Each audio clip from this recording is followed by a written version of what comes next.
Hello everyone and welcome back to the Horror Hut.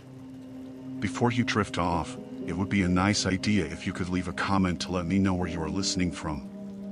Please don't forget to give the video a like and subscribe to the channel. Right, let's get comfy and relaxed, and let's begin. Story 1, Vanished Hikers on Old Pine Ridge, Abandoned Trail Mystery. The trailhead was nothing more than a cracked wooden sign nailed crookedly to a splintered post, the faded letters barely legible, Old Pine Ridge Loop. Someone had scrawled close beneath it in black marker, but the paint was peeling, and the sign leaned so far to one side it looked ready to fall. I adjusted my pack and stepped onto the path, the crunch of dry leaves and twigs underfoot the only sound besides birdsong. The trail was narrow, overgrown in parts, but not impassable. Old ranger markers hung from trees, faded green squares that once helped tourists navigate but now only served as ghosts of better days.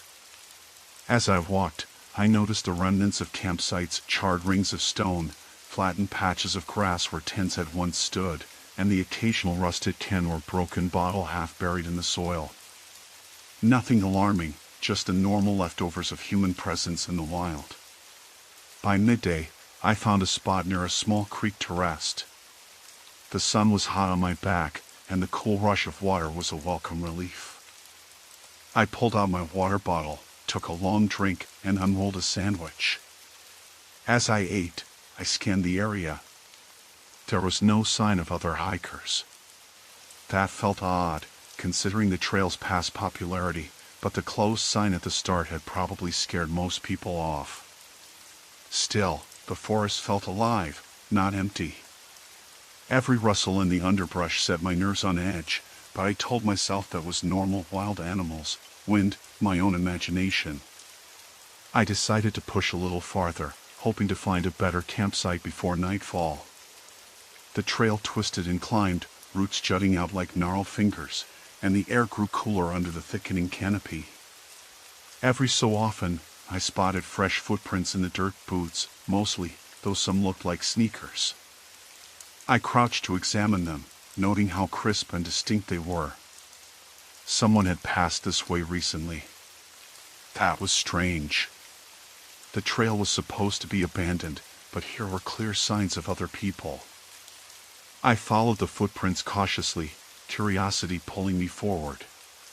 They led to a clearing where a campsite had been set up, a small tent frame with poles but no covering, a backpack left on its side, and a scattering of canned food nearby.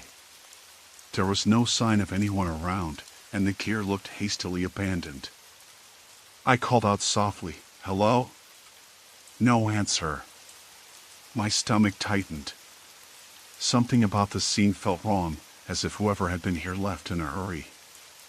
I took out my phone to snap pictures and maybe leave a message in a note app, but the screen stayed stubbornly blank, no signal. Not surprising, given the remote location, but isolating nonetheless. I made a mental note to leave a physical note of my own, just in case. As afternoon edged toward evening, I found a sheltered spot beneath a cluster of firs and set up my own camp. I built a small fire ring with stones and gathered dry wood, trying to ignore the unease settling deeper in my chest. I kept thinking about the footprints and the abandoned campsite. Who were they? Where had they gone? And why had they left so suddenly? Night fell faster than I expected, and the forest darkened into a near impenetrable shadow. The fire crackled, casting flickering light on the surrounding trees. I lay back on my sleeping pad, staring up through the branches at a patch of sky dotted with stars. The silence was overwhelming. Every snap of a twig or rustle of leaves made me jump. Sleep didn't come easily. I kept hearing noises, footsteps, whispers of movement just beyond the firelight. I told myself it was the wind, animals, or my own nerves playing tricks. Still, I felt watched. The idea made my skin crawl. I thought back to the stories I'd heard of people disappearing here, of travelers who vanished without a trace. I had always dismissed them as campfire tales, exaggerations born from the forest's eerie atmosphere. But now, lying in the dark, I wasn't so sure. When dawn broke, I packed up quickly and retraced my steps back toward the clearing where I'd found the abandoned campsite. To my surprise, the tent frame was gone. The backpack and canned food had disappeared, too. The ground was bare, as if no one had ever been there. The footprints I'd followed were nowhere to be found, erased without a trace. A cold knot formed in my stomach. Had I imagined it all? The forest was playing tricks, or maybe someone was cleaning up after themselves, making sure no evidence remained. The thought sent a shiver down my spine. I scanned the area, eyes darting between the trees. Something was wrong. The trail that had seemed so welcoming yesterday now felt like a trap. I shook my head, trying to dispel the growing fear. I told myself to focus on the hike, on getting out safely. But as I moved forward, I couldn't shake the feeling that the forest was watching me back and that I was not the only one out here. Every step I took, the silence seemed to grow heavier, pressing in on me from all sides. I kept glancing over my shoulder, half expecting to see anyone emerging from the shadows.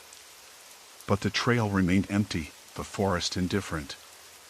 Still, I knew better than to trust appearances. I had entered the old pine ridge loop looking for peace.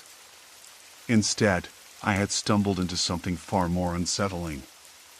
And the worst part was, I was just getting started. The forest didn't just erase the campsite, it erased any proof that anyone had been there at all. I tried to focus on the trail ahead. The morning light filtered weakly through the eye canopy, casting mottled shadows that played tricks on my eyes. Every step felt heavier, like I was pushing through invisible resistance. I kept scanning the ground for footprints, but the dirt was hard-packed and unyielding, and the leaves were intact as if no one had disturbed them for weeks. It was the opposite of what I expected. Usually, a trail this neglected would be littered with signs of visitors, discarded wrappers, broken branches, even the occasional campfire ring. But here, nothing. And that absence was starting to feel deliberate.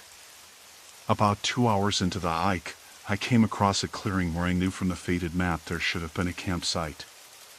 I squinted, looking for the usual signs: scorched earth, crushed grass, a fire pit, but the area was pristine. A few wildflowers swayed gently in the breeze, and a scattering of pine needles lay undisturbed. Even the ground where the tent had once been pitched was smooth, as if freshly raked. My heart hammered against my ribs. If someone was out here making sure the trail stayed empty, why? What were they hiding? I scanned the tree line, searching for anything out of the ordinary. No movement. No glint of metal or fabric catching the sun. Just trees and silence. I sat down on a log, pulling out my water bottle and taking a long drink. As I rested, I pulled out my phone to check the GPS and see how far I'd come. Signal was patchy, no surprise in a place so deep in the forest. But then something else caught my eye, a notification from a local hiking forum I checked before the trip. Someone had posted a message the day before, warning about strange things happening on the old Pine Ridge Loop. The post was vague, mentioning missing gear and sudden disappearances, but not much else. The username was unfamiliar, and the account was new. I frowned. Was this a warning or a prank? I pocketed the phone and stood up, determined to keep moving.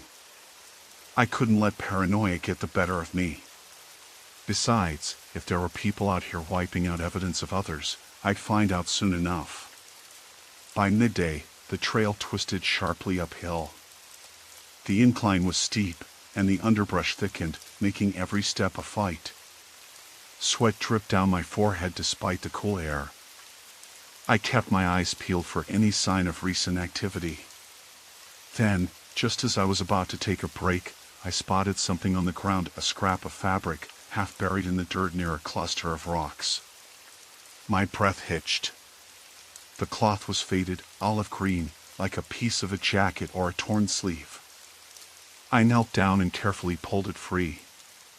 It was rough, coarse material, worn but not old. Someone had left it here recently, but there was no sign of who. I stuffed the scrap into my pack, the pit in my stomach deepening. The forest wasn't just erasing signs randomly, it was selective. Someone wanted to make sure no one stayed long enough to leave a trace. I kept moving, the tension tightening in my chest. Every rustle of leaves, every snapped twig made me jump. I tried to tell myself it was squirrels or birds, but the fact that the forest seemed to swallow up any evidence of human presence told me otherwise. Later in the afternoon, I stumbled on what looked like a makeshift fire pit hidden behind a clump of bushes. It was small, just a ring of stones with some charred wood. But the wood looked freshly burned, the ashes still warm to the touch. That meant someone had been here recently. But when I looked around, I saw no footprints leading in or out. The ground was just as undisturbed as before. And the fire pit itself, if it had been here long, should have left some sign, but it was as if it had appeared overnight. Suddenly, I heard a distant snap, a branch breaking somewhere to the north. My heart leapt. I froze, straining to listen. The sound didn't repeat, but the forest felt alive with quiet menace. I debated whether to call out or move toward the noise, but the thought of revealing my position to whoever or whatever was out here kept my mouth shut. The sun was dipping low when I finally reached another clearing. I wanted to avoid camping where I'd found the vanished tent, but options were limited. Here, I found a hollowed-out tree stump and a patch of flat ground just big enough for my sleeping bag. I set up quickly, packing my gear in a way that would let me grab it fast if I needed to run. Before settling down, I walked the perimeter of the clearing several times. The ground was clear of footprints again, but I noticed something new, faint, almost imperceptible scratches on the bark of a nearby pine. They weren't natural. Someone had used a sharp object, maybe a knife or a multi-tool. I crouched to examine the marks more closely. They looked like tally marks, 3 sets of 4 lines, maybe counting days or people. My mind raced. Was this a warning? A message? Or just a way to mark territory? The forest was speaking in signs I couldn't fully understand. And it was clear I wasn't welcome. I returned to my camp, heart pounding. I tried to keep my voice steady when I spoke aloud, as if to remind myself I was still in control. I'm not leaving. But even as I said it, I felt the weight of the forest pressing down, the invisible threat growing heavier with each passing hour. Nightfall brought a thick fog that rolled in low and fast, swallowing the trees and erasing the familiar shapes I'd come to rely on. I lay awake, listening to the endless rustling of leaves, convinced that every sound was a footstep creeping closer. I wasn't just being hunted by some unseen force. I was being hunted by people, maybe poachers, squatters, or worse, who didn't want anyone poking around Old Pine Ridge Loop. And they had the forest working for them, cleaning up every trace of other hikers. As the fog thickened, I realized the forest wasn't just erasing evidence of others. It was erasing my own tracks. And soon, if I wasn't careful, I'd vanish just like the rest. I didn't know if I'd make it out. But one thing was certain, I wasn't imagining any of this. Something real and dangerous was out here, and it was closing in. The forest was watching. And I was next. Morning arrived with a brittle chill that seeped deep into my bones. The footprints I'd left yesterday, clear, deep impressions of my boots pressed into the damp earth, were gone. Like they'd never existed. I crouched, running my fingers over the soil. The dirt was smooth, unbroken, except for a few faint scratches that looked like animal tracks. My boots had left a mark, but the forest had already erased it. Not just the footprints, but even the crushed grass and snapped twigs. It was as if the earth itself had swallowed every trace of my presence overnight. I swallowed hard and stood, the cold seeping into my legs. I needed to understand what was happening. I packed up quickly, trying not to make too much noise. Every sound seemed amplified in the stillness, the rustle of leaves and snap of twigs echoing like a signal. I moved cautiously along the trail, eyes scanning for anything out of place. About 100 yards ahead, something caught my attention. A pair of boots, leaning against a tree, muddy and worn. I froze, heart hammering. They looked fresh, too fresh to have been left long. I approached slowly, my hand hovering near my pocket where I tapped my knife. The boots were empty, abandoned as if the owner had vanished. I circled the tree, searching the underbrush. Nothing. No sign of a person. No footprints leading away from the boots. It was like someone had simply disappeared into thin air. My mind raced. Could this be a trap? A warning? I called out, my voice steady but low. "Hello? Are you here?" The forest swallowed my words. No reply. I scanned the tree trunks, looking for marks or signs. Nothing except the tally marks I'd found yesterday, carved deeper now, as if someone had sharpened the blade and retraced them. I crouched down and traced the lines with my finger again. 3 sets of 4 tallies. I couldn't shake the feeling they were counting something. Days. People. Maybe even victims. Then I heard it, a soft rustling behind me, a crack of a branch. I spun around, heart in my throat, knife drawn. There was a figure stepping out from behind a thick pine, a man in a faded jacket and jeans, face shadowed beneath a baseball cap. He looked tired, wary, but not immediately hostile. "Who are you?" I asked aloud, voice firm despite the adrenaline. "What are you doing here?" He raised his hand slowly, as if to show he meant no harm. "Easy," he said, voice rough but steady. "Name's Harris. Been living out here for a while." "Living?" I repeated, disbelief tightening my chest. "Why? What's going on with this trail? Why vanish all the campsites and footprints?" Harris glanced around nervously and lowered his voice. "You don't want to be here. Not safe. People come through, snooping, poking around. They don't like it. This forest, it's a kind of hiding place. For us." He gestured vaguely to the trees. "Us?" I pressed, heart pounding. "Who's US?" He hesitated, eyes darting. Then he said, "People like me. People who've been pushed out. Homeless, runaways, folks who don't trust the law. We keep to ourselves. This trail was once a tourist spot, yeah, but it's been shut down for years. We use it to get by." I studied him, trying to piece it together. But the campsites disappearing? The footprints? That's not nature. Harris nodded slowly. "No. That's us, cleaning up. We can't have outsiders knowing where we are. So when someone new shows up, we erase the traces. Burn the camps, move the gear. Make it look like no one was ever here." A cold knot tightened in my stomach.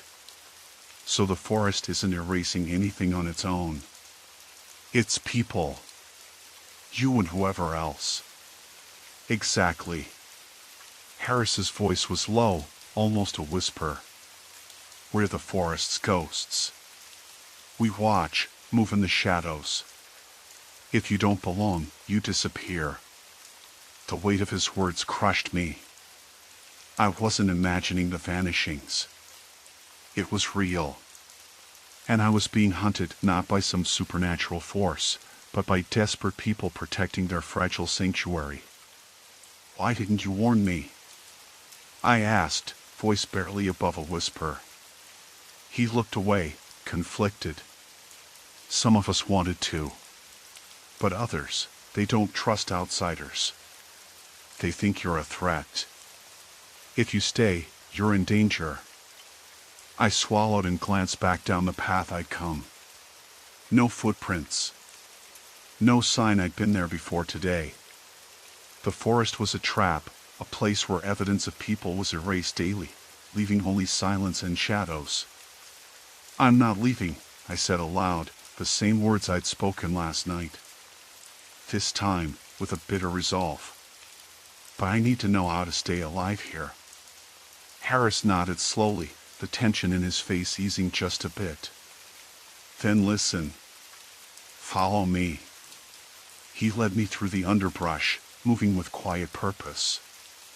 We came to a small clearing, hidden by thick ferns and low-hanging branches.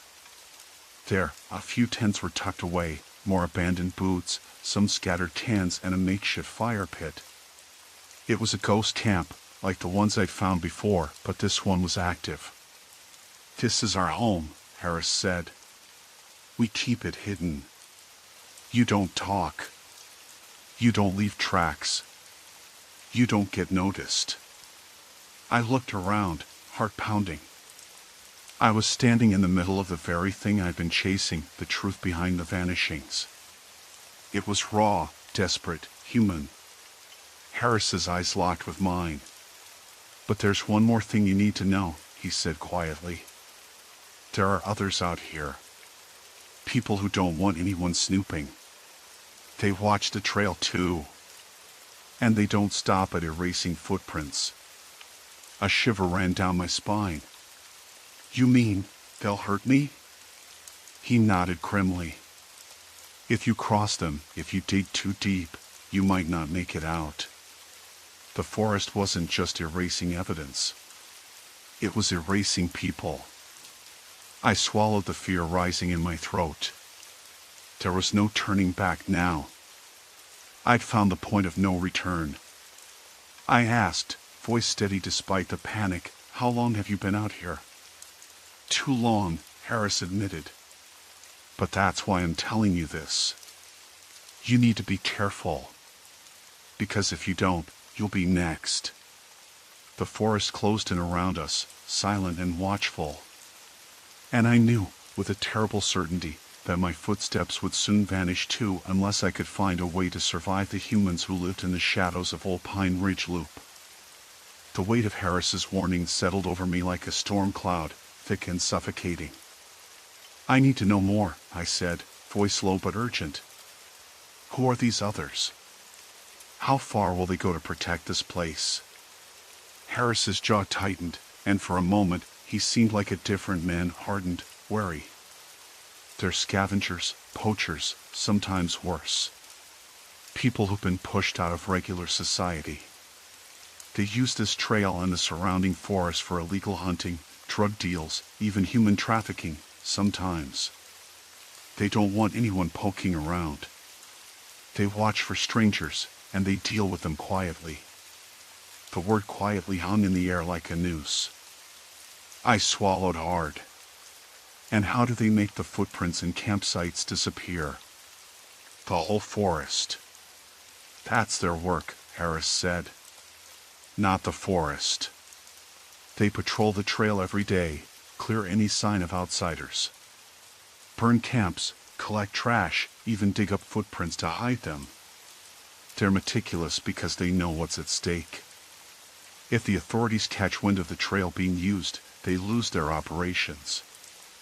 I nodded slowly, trying to process it all. It made sense, at least in a grim, human way. No supernatural force, just ruthless people guarding their territory. But why tell me any of this? I asked. Harris looked away, jaw clenched. Because you're already here. And because I'm done hiding. I want out, but they won't let me leave easily. And if you don't watch your back, you'll end up like the others, vanished. His words were a warning and a plea all at once. I realized then that if I wanted to survive, I have to play their game, watch, listen, and be invisible. We stayed there for a while, crouched among the ferns, listening to the forest. The wind shifted, carrying a faint sound, voices, low and muffled, moving somewhere beyond the ridge. I felt the hairs on the back of my neck rise. "We need to move," Harris said suddenly. "They're nearby. Maybe scouts or patrols." I grabbed my pack, heart hammering. The forest around us seemed too quiet now, waiting. As we slipped from the clearing, Harris pulled a small, folded map from his pocket. It was old and creased, but marked with several points: campsites, supply drops, lookout spots. "This trail," he said, tracing a finger along the faded lines, "it's a network. They've been using it for years. They know every inch." We moved carefully, stepping over roots and underbrush with practiced silence. Every snap of a twig felt like a gunshot in the stillness. I kept glancing back, half expecting to see shadowy figures emerging from the trees. Hours passed with no sign of pursuit, but the tension never lifted. When we finally stopped to rest in a shallow depression beneath a cluster of pines, I took stock of my supplies. Food was running low, and my clothes were torn and stained. Harris pulled out a small flask and handed it to me. "Water's scarce up ahead," he warned. "You have to be careful. They patrol the clearings near streams. If you get caught carrying extra supplies, it raises suspicion." I took a quick sip, trying not to choke on the bitter liquid. My mind raced. If they were watching streams and campsites, I have to find another way to resupply. That night, we camped under the heavy canopy, the stars swallowed by the thick branches. I lay awake, listening to the forest breathe around us. Every rustle sounded like footsteps, every shadow a threat. Around midnight, Harris whispered, "They're close." I sat up, heart in my throat. From the dark, I caught a faint glint, flashlights bobbing between the trees, voices murmuring in low, urgent tones. "They're searching again," Harris said. "We need to move now." We scrambled to our feet and slipped through the undergrowth like ghosts. The beams of light swept past us, too close for comfort. I could hear the crunch of leaves under heavy boots, the sharp bark of orders. As we moved deeper into the forest, the air grew colder, the darkness thicker. We came to a fork in the trail. Harris hesitated, then pointed left. "This way. It's less traveled." We hurried down the narrow path, branches clawing at our faces. Suddenly, a hand shot out from the shadows, grabbing Harris's arm with a crushing grip. "Got you," a harsh voice growled. I froze, panic surging. The man was tall, muscular, his eyes cold and hard like flint. Harris struggled but didn't scream. "Let go," he hissed. "Not so fast," the man said, dragging Harris backward. "You're not supposed to be here." I stood rooted, torn between running and helping. Then another figure emerged, and another 5 men in all, faces grim, their presence suffocating. The leader barked, "We know who you are. You're the one stirring up trouble, bringing outsiders here." Harris spat blood, glaring. "You don't scare me." The man smiled thinly. "You should be scared. We don't just erase footprints. We erase people who don't belong." I swallowed my fear, trying to think. They had me outnumbered, outgunned, and outmaneuvered. But I wasn't ready to vanish. "Wait," I said, stepping forward. "I don't want trouble. I'm just trying to understand what's happening here."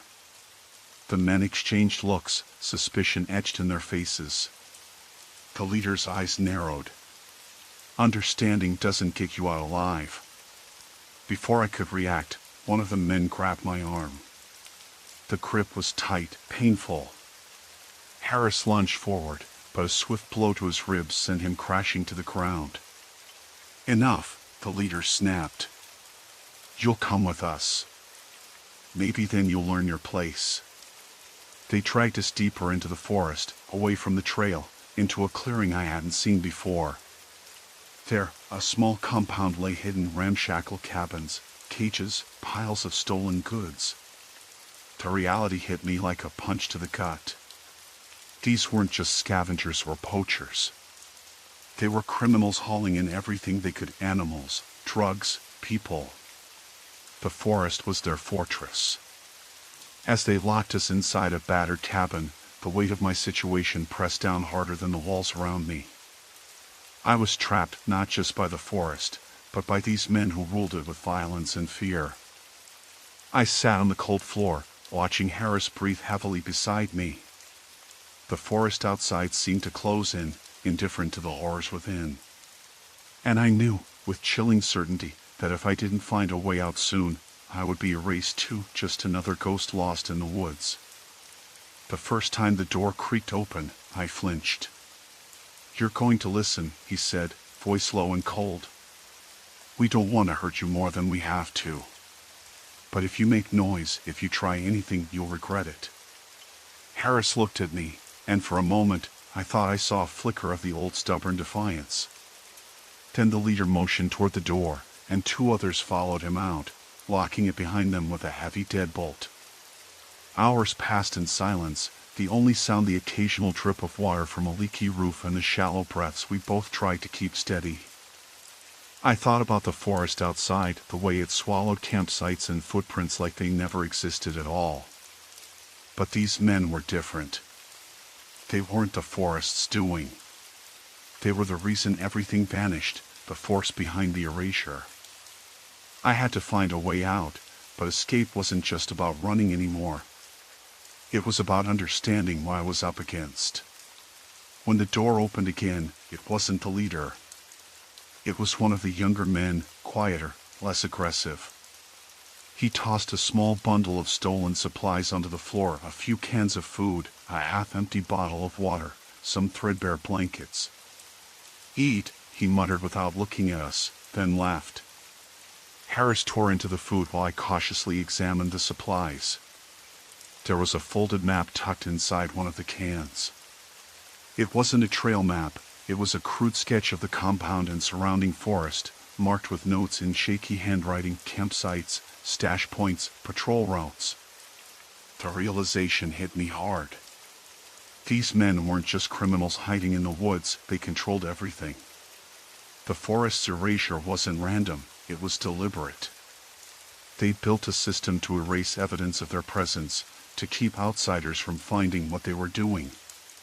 The missing campsites, footprints, even discarded items, they were all part of a carefully maintained illusion. I needed a plan.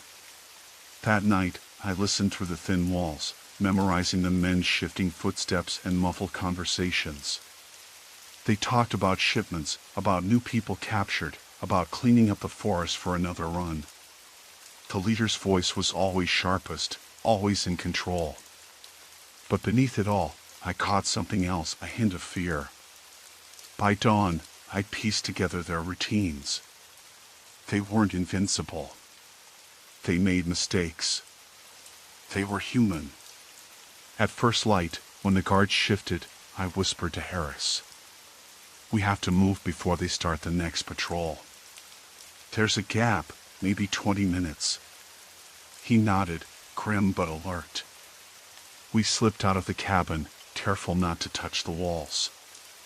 The compound was still half asleep, the men slow from exhaustion or maybe complacency. We moved fast, sticking to shadows and cover, avoiding the cages filled with animals and worse. I kept my eyes on the leader. He was pacing near the edge of the clearing, scanning the trees like he knew we'd try something. I realized then that the forest wasn't erasing us, it was the men, using the forest as a shield. We reached the edge of the compound. Beyond it, the trail I'd been following was gone, just as I'd feared. No footprints, no signs of passage. I looked back once more and caught the leader's eyes meeting mine. He smiled, slow and cold.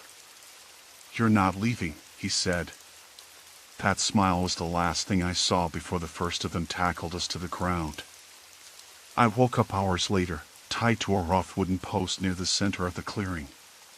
My mouth was dry, and my wrists ached.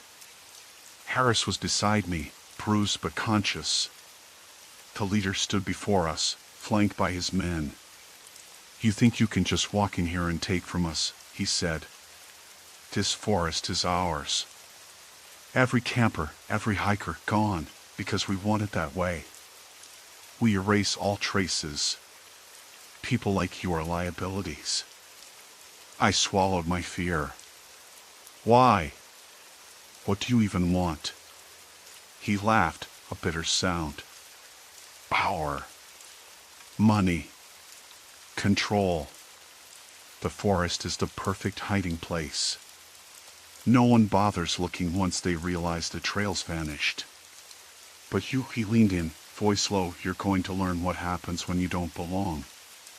I looked at Harris, then back at the men. There was no heroics left in me, only cold calculation. If we wanted out, we have to use what little they hadn't taken from us, our minds. That night, as the camp settled into uneasy quiet, I whispered to Harris about the patrol schedule and the weak spots in their perimeter. We agreed on a desperate plan: create a distraction, then run for the old fire lookout tower I'd spotted on the map. It was far, but it was the only place that might give us a vantage point and maybe a chance to signal for help. The next day, just before the midday patrol, we put the plan in motion. Harris started a small fire near one of the supply piles, using scraps of cloth and dry leaves. The men scrambled, shouting orders, rushing to contain it. In the chaos, we slipped away, moving fast through the underbrush. The forest was dense, the path treacherous, but adrenaline pushed us forward. Behind us, the compound burned. We reached the fire lookout tower just as the sun began to set. It was old and rickety, but the ladder held. We climbed to the top, breathless and battered. From there, the forest stretched endlessly, a sea of green that swallowed the trail whole. But I spotted something far in the distance, a narrow ribbon of smoke rising from the edge of the woods. A campfire. Signs of life. I grabbed the old radio transmitter I'd found in the cabin, damaged but possibly functional. With trembling hands, I fiddled with the knobs, sending out a weak but steady SOS. Hours passed. The forest around us seemed to hold its breath. Just as I was about to lose hope, a crackling voice came through the static, faint but unmistakable. "This is Ranger Unit 14. We received your signal. Hold tight. Help is on the way." Relief flooded me, raw and overwhelming. Harris and I exchanged a glance, a silent promise that we might just survive this. But even as the rescue drew near, I knew the forest would keep its secrets. The men, the criminals, would disappear into the shadows again, erasing every trace of us, every sign that this nightmare had ever existed. And I would carry that with me forever, the knowledge that some places are lost, not to ghosts or monsters, but to human greed and cruelty, hidden beneath the indifferent canopy of trees. As the sounds of approaching helicopters grew louder, I closed my eyes for a moment. The forest was still out there, watching and waiting, ready to erase the next soul foolish enough to wander too deep. But I wasn't next. Not this time. Story 2, Silent Intruder, Haunting Office Breach. The office had never felt as empty as it did that night. The building's security desk was just down the hall from my cubicle, but it was unmanned after 10. The large banks of monitors showed the usual views: the parking garage, the main entrance, emergency stairwells, and the loading dock. I glanced at them every so often, mostly out of habit. The cameras were supposed to be a reassurance, but tonight they felt more like a reminder of how vulnerable I was. At around 10:15 p.m., as I was double-checking some figures on my spreadsheet, my phone buzzed. It was a text alert from the building's security system: breach detected, loading dock door. I frowned, setting down my pen. The loading dock was on the far side of the building, a place I rarely visited unless there was a delivery. I stood up and made my way toward the security monitors. The screen showed the loading dock, but the area was empty. No movement, no figures lurking in the shadows. A cold knot formed in my stomach. Maybe it was a false alarm. The security system was prone to glitches, especially after the recent software update. I tried to brush it off but kept my eyes glued to the camera feed. 5 minutes later, the phone texted again, unauthorized entry, rear stairwell. I pulled up the stairwell camera, which gave a grainy, black and white view of the emergency exit stairs. I saw nothing but the dimly lit corridor. I walked over to the window nearest the stairwell to see if anyone was outside, but the lot beyond was deserted. Not even a car parked there. The calls persisted, each alert more urgent than the last. Breach confirmed, east side entrance. Movement detected, 11th floor hallway.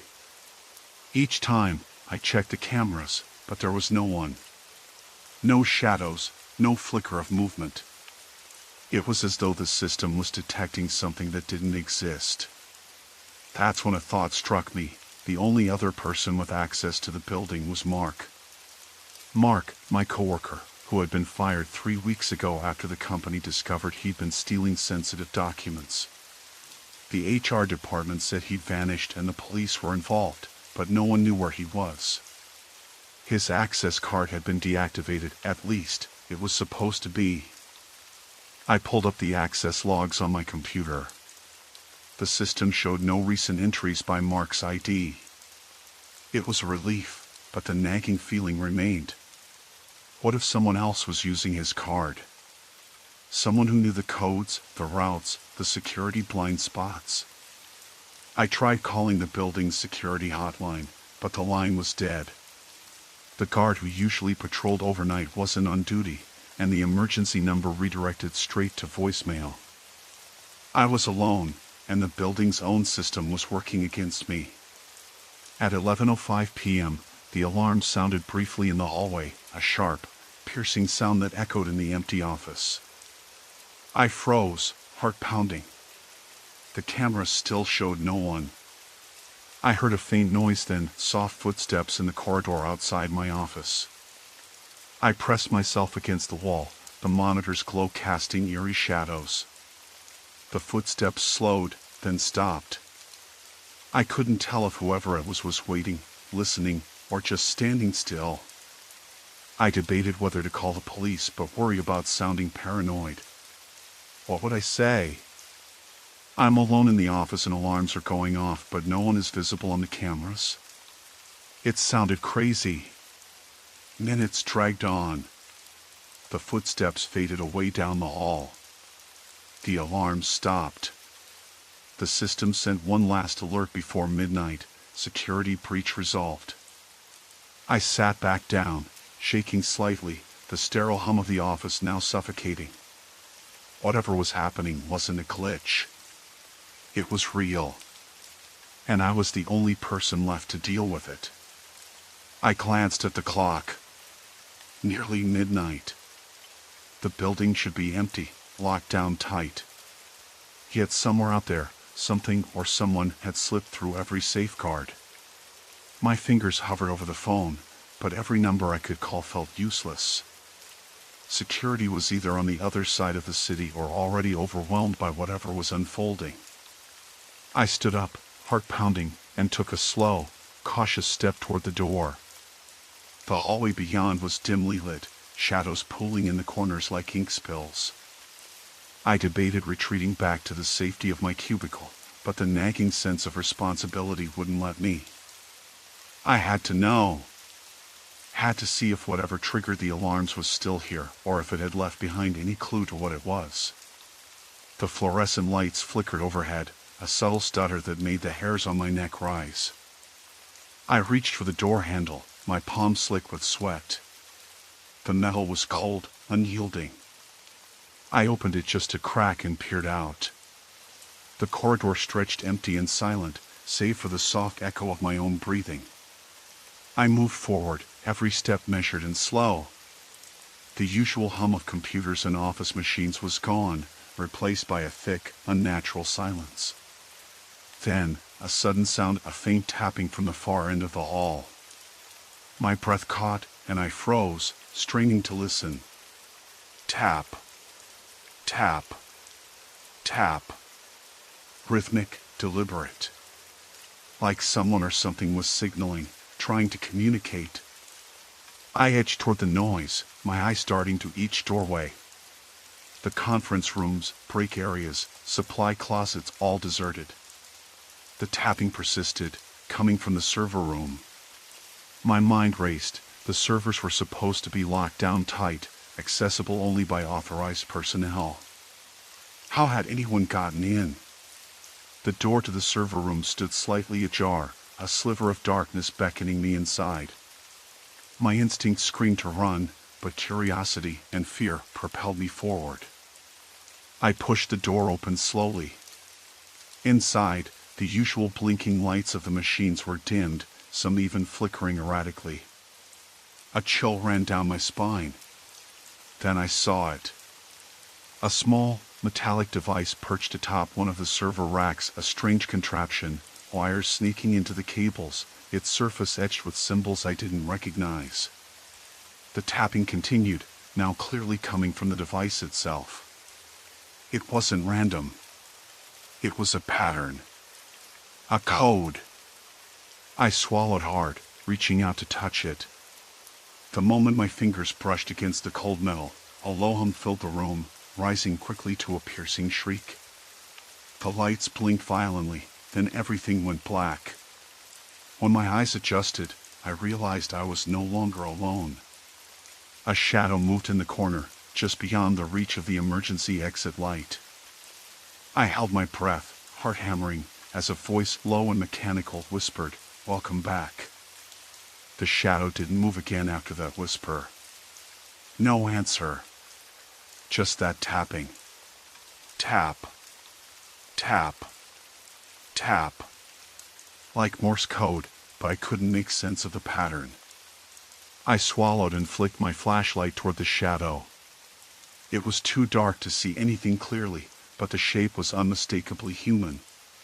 Tall, hunched slightly, as if trying not to be noticed. "Listen," I said, my voice steadier this time. "If you're here to hurt me, just say so." No response. Just another series of taps. I took a cautious step forward. The shadow shifted, blending into the corner where the emergency light barely reached. My eyes darted to the device on the server rack. The strange symbols glinted under my flashlight's beam. Whatever this thing was, it was connected to the building's security system. I remembered the alerts that had been flooding my phone, breach attempts, unauthorized access, all linked to this floor. My fingers trembled as I reached to unplug the device. A sudden noise behind me made me spin around. Nothing. Just the faint buzz of the servers kicking back to life. The lights flickered and steadied. The tapping stopped. Heart pounding, I edged toward the door, but it slammed shut before I could reach it. Panic flooded me. I yanked at the handle, locked. The emergency exit button was dead. "Great," I muttered. "Locked in with whatever this is." I scanned the room again, and that's when I saw it. A small, folded piece of paper slipped into a crack between two server racks. I grabbed it, unfolding it with shaking hands. The handwriting was messy but legible. "You're not safe. He's watching." No signature. No indication of who he was. But the message was clear. I backed away toward the door, pressing my ear against it. Footsteps, soft but deliberate, echoed down the hallway outside. Someone was out there. Someone pacing, waiting. I pressed my face to the glass panel embedded in the door and flicked on my phone's flashlight. The hallway was empty. No sign of anyone. No movement on the security cameras either, except for the device's feed, which was now offline. I tried to call the front desk. No answer. The building's phone system was down. Then the emergency alert system on my phone buzzed again. Another breach detected. This time, the camera feed showed the north stairwell empty. I rubbed my eyes. This didn't make sense. The only other person with access to this floor was Mason, the IT guy who'd been fired 3 weeks ago. He disappeared after his termination, no forwarding address, no contact. The company had assumed he left town, but now, with these breach attempts and this device planted in the server room, I wasn't so sure. I pulled up the employee records on my laptop, battery at 18%. Mason's profile was still active in the system's backup files, odd, since he'd been officially removed. I downloaded his last login times, right before the device was installed, and then nothing. Then a new message popped up on my screen, typed in the same messy handwriting. You're close. Too close. My skin crawled. I grabbed my phone and tried to call 911. No signal. The building's network must have been compromised, or someone was jamming communications. I forced myself to calm down. Panic would only cloud my judgment. I needed to find another way out. The ventilation ducts, small, but possibly large enough for a person, lined the ceiling. I grabbed a nearby chair, stacked it on a desk, and climbed up. The grill was loose. I pulled it off, the metal scraping against my hands. The duct was narrow but seemed passable. I crawled inside, the stale air thick in my lungs. Every scrape of my hands against the metal echoed ominously. Halfway through, I heard the door to the server room unlock with a click. I froze, heart hammering. Footsteps approached. Slow, measured. I pressed myself flat, barely breathing. The door swung open. A figure stepped in, Mason. His face was pale, eyes sunken, wild. His clothes were disheveled, stained with dirt and something darker, old blood. He carried a small toolkit and wore a faint smirk. Thought you'd run, he said quietly, voice low but steady. I wanted to scream, to bolt, but the duct was my only hiding place. I stayed silent, hoping he'd leave. Instead, he moved toward the server racks, kneeling next to the device. His fingers danced over the wires, adjusting connections. You don't understand what you're dealing with, he muttered. I slid backward, heart racing. Mason was dangerous, more than just a disgruntled ex-employee. He had intimate knowledge of the building's systems, and now, armed with a device that was actively disabling security, he was a threat I couldn't ignore. The tapping started again, louder this time. Mason looked up, eyes locking with mine in the duct opening. You shouldn't be here, he said. But since you are, maybe it's time you learned the truth. I swallowed hard, weighing my options. Hide and hope he left. Or confront him and try to stop whatever he was planning. Before I could decide, Mason stood, pocketed his tools, and walked toward the door, pausing to look back. Next time, you won't be so lucky. The door shut behind him with a definitive click. I stayed in the duct for several minutes, waiting until I was sure he had left. Then I climbed down, heart still pounding. The device was silent now, dormant. The strange symbols seemed to mock me in the flickering light. I had to find a way out. And fast. Because Mason was somewhere in this building, watching, waiting, and I was the only one left between him and whatever he intended to do next. I sat on the cold tile floor beside the server racks, every muscle trembling, the aftershocks of adrenaline still pulsing through my veins. The hum of the emergency lights was the only sound as I reached for my phone. No signal. Of course not. The building's thick concrete walls and the underground server room shielding turned it into a dead zone for calls and internet. I was alone, cut off. But then, my phone vibrated with an alert, an incoming call from the building's security system. The screen flashed urgently, security alert, breach detected at loading dock. I swallowed hard and opened the security app. The live camera feeds popped up, pixelated but clear enough. I switched to the loading dock's camera. The screen showed an empty concrete yard, under the dim glow of a few flickering floodlights. No movement. No shadows. No sign of anyone. I felt the hair on the back of my neck rise.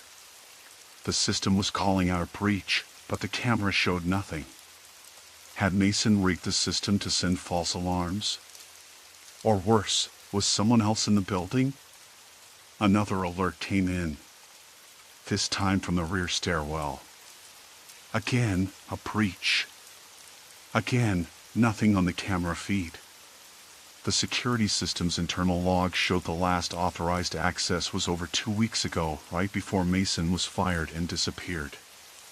I knew who else had access to the building after hours. No one but Mason and me.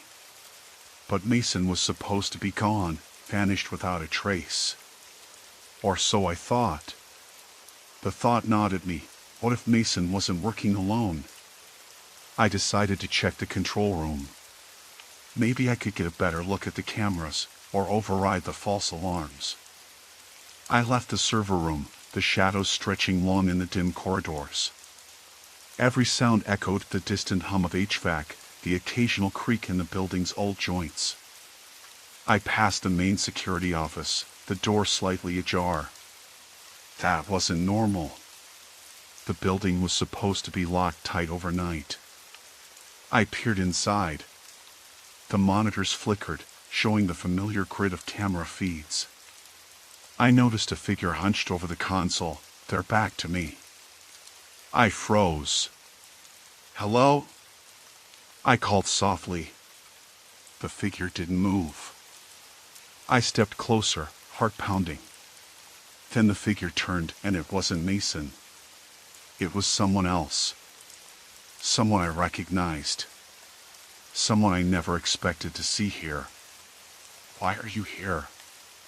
I asked, voice shaking. They smiled, a cold, calculated grin.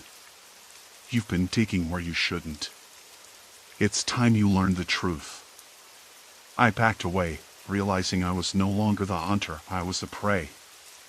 The building's quiet hall suddenly felt suffocating, shadows no longer just shapes but threats. The breach alerts weren't mistakes. They were warnings. And now, whatever game was being played had just gotten personal. The dim light flickered overhead, casting erratic shadows that danced on the peeling walls. My heart pounded so loud I was sure it echoed through the empty corridors. I tried to steady my breath, but the knot in my stomach tightened with every second that passed. The grin on their face didn't waver, it was as if they thrived on my fear. "Who sent you?" I demanded, forcing my voice to hold steady. "What do you want from me?" They stepped closer, the sound of their footsteps muffled but deliberate. "You're in over your head," they said softly, almost pityingly. "This isn't about you or me. It's bigger than either of us. You've just stumbled into a war you can't win." I swallowed hard, trying to process the weight of their words. A war? Against whom? And why was I the target now? Before I could respond, the sharp crack of glass shattered the silence. From the corner of my eye, I saw a figure slip silently through an open door, barely noticeable in the shadows. The intruder moved with practiced ease, and instinctively, I stepped in front of my adversary, shielding them without thinking. "Wait," I said, voice low but firm. "We don't have to do this." The familiar figure's eyes flickered with something unreadable, regret. Or calculation. "You never listen," they whispered. "But maybe this time you'll understand." Suddenly, the lights cut out completely, plunging the corridor into darkness. The only illumination was the faint red glow of the emergency exit signs, casting an eerie hue over everything. In that moment, I felt the cold press of metal against my wrist, a small, sharp blade, pressed just enough to remind me I wasn't in control. "Don't make me hurt you," the voice murmured, close enough that I could feel their breath. My mind raced. I had to find a way out, a way to turn this around. The building's layout was etched in my memory. I knew there was a maintenance ladder leading up to the roof a few doors down. If I could just reach it, maybe I could escape, call for help. With a sudden surge of adrenaline, I twisted my wrist, breaking free of the blade's hold, and bolted toward the ladder. The cold steel run felt slick under my palms as I climbed, every muscle burning with effort. From below, I heard shouting, the unmistakable sound of pursuit. Reaching the rooftop, I gasped for air, the night sky stretching endlessly above. But there was no time to rest. The city's lights shimmered in the distance, a stark contrast to the darkness I'd just escaped. Somewhere out there was the truth they wanted me to find, and the danger that came with it. I didn't know who to trust anymore, but one thing was clear: I was no longer just a bystander. This was a game with stakes higher than I'd ever imagined, and I was right in the middle of it. The wind-up on the roof was cold and sharp, slicing through my soaked shirt as I crouched behind the ventilation unit. I glanced down at my wrist where the blade had pressed moments ago, a red line already swelling into a bruise. That close call had shaken something loose inside me. Fear was still there, but beneath it, a growing resolve not just to survive, but to face this head-on. To understand what was happening in this building, why I was being hunted. The rooftop door creaked. My head snapped up. A silhouette appeared in the dim emergency light, pausing at the threshold. The figure hesitated, then stepped out into the open. It was Mark. His face was pale, his eyes wild, but unmistakable. The same colleague who'd been fired 3 weeks ago and then vanished without a trace. I thought he was gone for good, but here he was, standing just 20 feet away, blocking my only exit. "Mark," I said, my voice steady despite the pounding in my chest. "Why are you doing this? What do you want?" He didn't answer. Instead, he took a slow step closer, hands raised slightly as if to show he meant no immediate harm. But I could see the tension in his jaw, the tightness in his shoulders. Something was off. "I'm not your enemy," he finally said, voice low and strained. "But you're in danger. You don't know what's really going on here." I swallowed hard. "Then tell me. Why the security breaches? The calls? The blackout downstairs?" I gestured toward the building behind him. "Why chase me like this?" Mark's eyes flicked nervously toward the rooftop door, then back to me. "They're watching. The company, this place, it's not what it seems. When I was fired, I found out things. Things they don't want anyone to know. I tried to warn you, but they got to me first." "Who?" I demanded. "Who's they? And why me?" He exhaled sharply, the breath visible in the cold night air. "The higher-ups. The ones controlling the security system, the cameras, everything. They've been covering up illegal activities, data theft, financial fraud. I had proof. I tried to leak it. But then they erased me. Or tried to." My mind reeled. It fit with the strange glitches I'd noticed in the system, the unexplained access logs. But why involve me? Why am I involved? Because you're the only one left who's not compromised. And because they think you'll stop looking if they scare you off. He took another step forward, voice dropping to a whisper. "I've been trying to protect you. That's why the calls, the alerts. I hacked the system to warn you, to keep you alert." His words hung between us, heavy and confusing. I wanted to believe him, but the fear clawed at my throat. If you're trying to help me, why did you chase me down with a knife? Mark flinched. I didn't mean to scare you. I had to make sure you were serious. That you wouldn't run off without listening. I stared at him, weighing his explanation. Every instinct told me to be cautious, but the desperation in his eyes was real. Suddenly, the rooftop door slammed behind him. The wind picked up, carrying the faint sound of voices from below, urgent, angry, close. We don't have much time, Mark said quickly. They're coming for both of us now. I can get us out through the fire escape on the east side. But you have to trust me. I nodded, adrenaline sharpening my focus. Together, we moved toward the fire escape, feet pounding against the metal grate. As we descended, I kept glancing back, heart in my throat, hearing the unmistakable shouts of pursuit grow louder. Halfway down, Mark stopped, his hand gripping my arm tightly. Stop, he hissed. They're right behind us. I peered around the corner of the stairwell.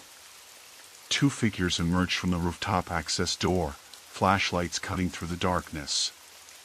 They were security guards uniformed, but their faces were hard, ice cold.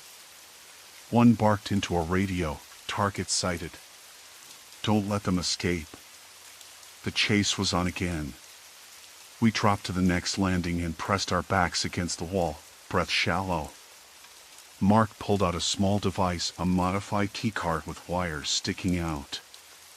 This will disable the security locks on the lower floors for a few minutes. We need to get to the loading dock and out of here before they regroup. I barely registered the technical jargon. All I knew was that we had to keep moving. The guard's footsteps echoed louder, and then a flashlight beam swept the stairwell. We held our breath, frozen against the cold concrete wall. The beam passed just inches from us before turning. I felt Mark's hand tighten on mine. Now! We sprinted down the remaining flights, the device buzzing faintly in his palm. Doors slid open ahead of us, unlocked, and we dashed through the labyrinth of service corridors. Behind us, the shouts grew frantic. I risked a glance and saw more security personnel flooding the hallways, blocking off exits, herding us like prey. At the loading dock, Mark swiped the device over the main door's reader. The lock clicked open with a satisfying hiss. We burst through into the night, the cool air hitting my face like a shock. Freedom. But the street was eerily empty, no cars, no passers-by. Just the distant hum of the city. Mark pulled me into the shadows beside a delivery truck. They control the cameras. They can see everything inside.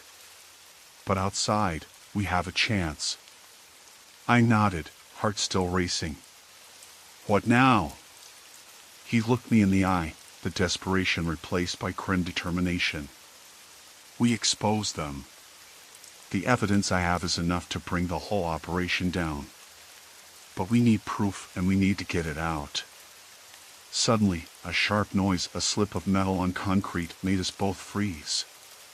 From the alley behind the truck, a figure emerged, stepping into the weak glow of the streetlight.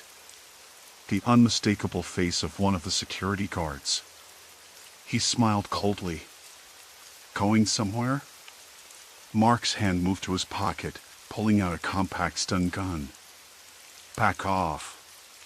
The guard laughed, slow and cruel. You don't get it, do you? You're not walking out of here. Not tonight. I swallowed hard, the weight of the situation crashing down. The man stepped closer, confident, predatory. This wasn't about security anymore. This was about control. And I was trapped in the middle of a dangerous game where the rules were written by people who would stop at nothing. Mark stepped in front of me, the stun gun crackling faintly. You want to fight? You've got one. The guard's smile faded, replaced by a sneer. You're both fools. As the tension snapped, I realized the nightmare had only just begun. The breach wasn't an accident. It was a trap, and we were right in the center of it.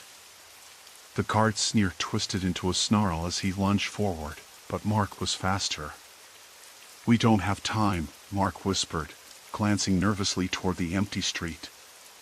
"We need to get inside. Now." I nodded, swallowing the lump in my throat. Every second felt like a countdown to something worse. We slipped past the delivery truck and moved toward the side entrance I'd used earlier that night. The door was still unlocked, probably from the chaos earlier. We slipped inside and shut it quietly behind us. The office was eerily silent again. The hum of the air conditioning was the only sound, but it felt hollow, like the building itself was holding its breath. I glanced at Mark. "What now?" "We can't just sit here." Mark pulled out his phone and connected it to the security terminal at the reception desk. He started pulling up the camera feeds from the outer perimeter. The breach alerts had stopped for now, but the feeling that eyes were watching didn't fade. "Look," he said, pointing to a camera feed showing the main entrance. "No one's out there. No cars, no people. But the system keeps flagging a breach in the loading dock area." I leaned in, watching the grainy black and white footage. The loading dock was empty, just shadows and silence. But how? If no one's there, then who triggered the alerts? Mark's jaw tightened. That's the thing. It doesn't make sense unless someone is manipulating the system. I remembered the last conversation I had with Dave, the fired colleague who'd disappeared weeks ago. Everyone assumed he'd just left town, fed up or angry. But Mark had found evidence that Dave never left. He'd been accessing the building after hours, bypassing security protocols. "Do you think it's him?" I asked quietly. Mark nodded grimly. "He knows this place better than anyone. If he's behind the breach alerts, he's trying to draw us out or send a warning." Suddenly, the security system beeped again. Another breach alert. This time, from inside the building. Mark and I exchanged a tense look. "Inside?" I whispered. "Where?" He typed rapidly, bringing up interior cameras. The feed jumped to a hallway near the server room, the heart of the building's network. "Someone's in there," Mark said, voice low. "And they're moving fast." We didn't hesitate. The server room held the proof we needed, the data Mark had been trying to secure all along. If Dave was trying to destroy or steal it, we had to stop him. We moved cautiously down the hallway, each step echoing in the stillness. The fluorescent lights flickered overhead, casting long shadows that twisted and stretched like fingers reaching out. I kept my hand on the stun gun now in Mark's grip, more for comfort than anything else. When we reached the server room door, it was slightly ajar. A faint light came from inside, the glow of monitors casting a pale blue hue onto the floor. "Dave?" I called softly. No answer. Mark pushed the door open slowly. The room was empty, but the main console was active, lines of code scrolling rapidly across the screen. A USB drive sat in the slot, blinking with activity. "He's here," Mark said, eyes scanning the data.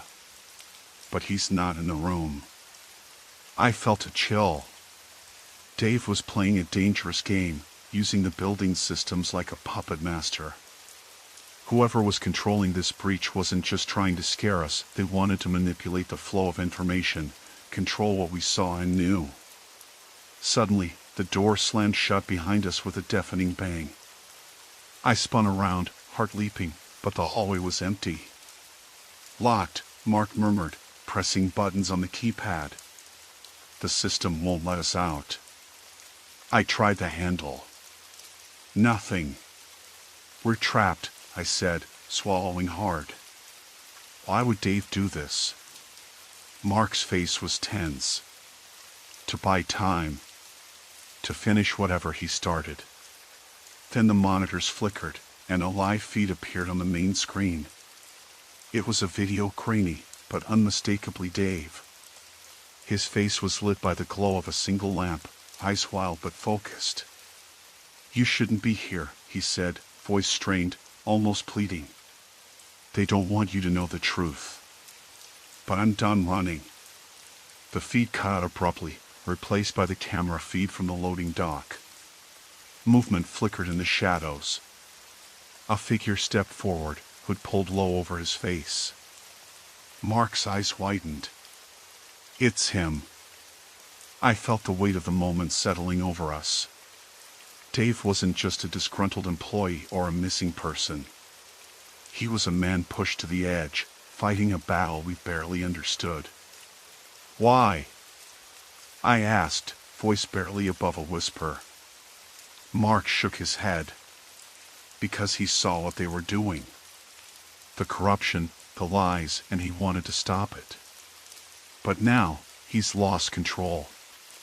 The door beeped and clicked. It swung open slowly. Standing there was Dave, gaunt and ragged, but alive. His eyes locked onto ours with a mixture of relief and desperation. "We don't have much time," he said sharply. "They're coming back. And this won't end well unless we finish what we started." I swallowed the fear knotting my stomach. The nightmare wasn't over. In fact, it was only just beginning. But for the first time that night, I felt something else, an ember of hope.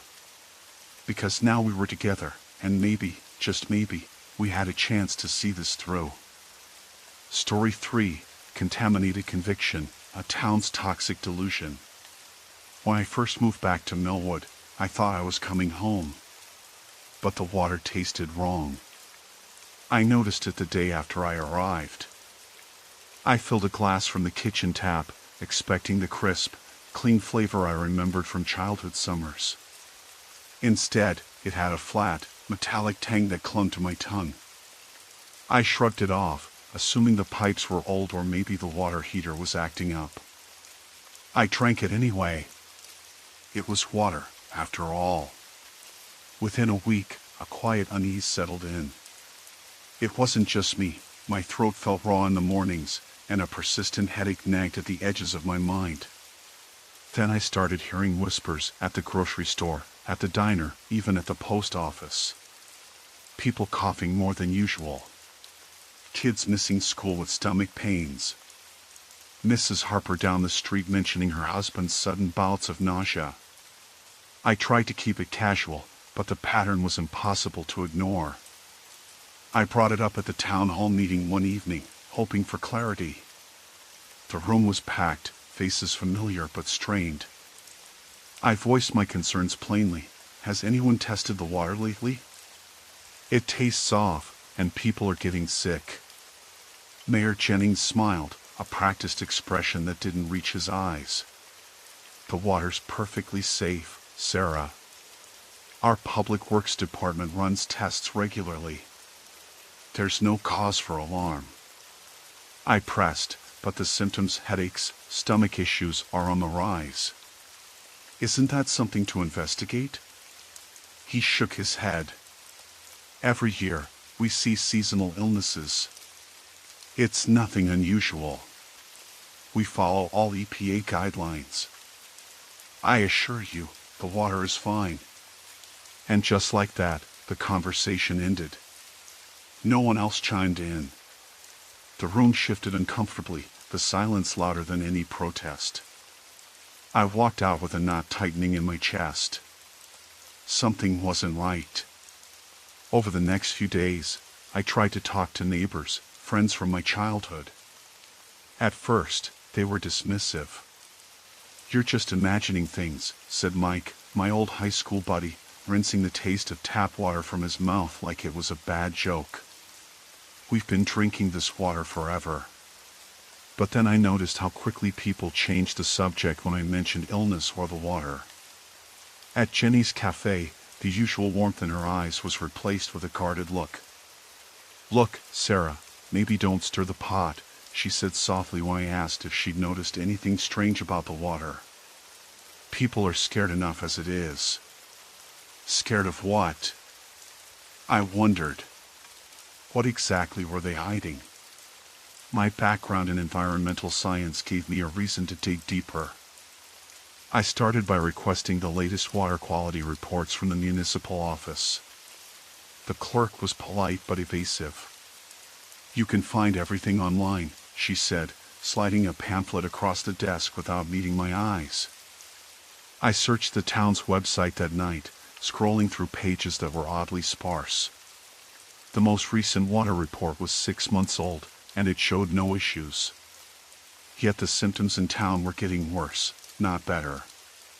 The next day, I stopped by the water treatment plant on the outskirts of town. The building looked worn, the paint peeling. A man in a stained uniform, clipboard in hand, eyed me suspiciously. "I'm Sarah Ellis.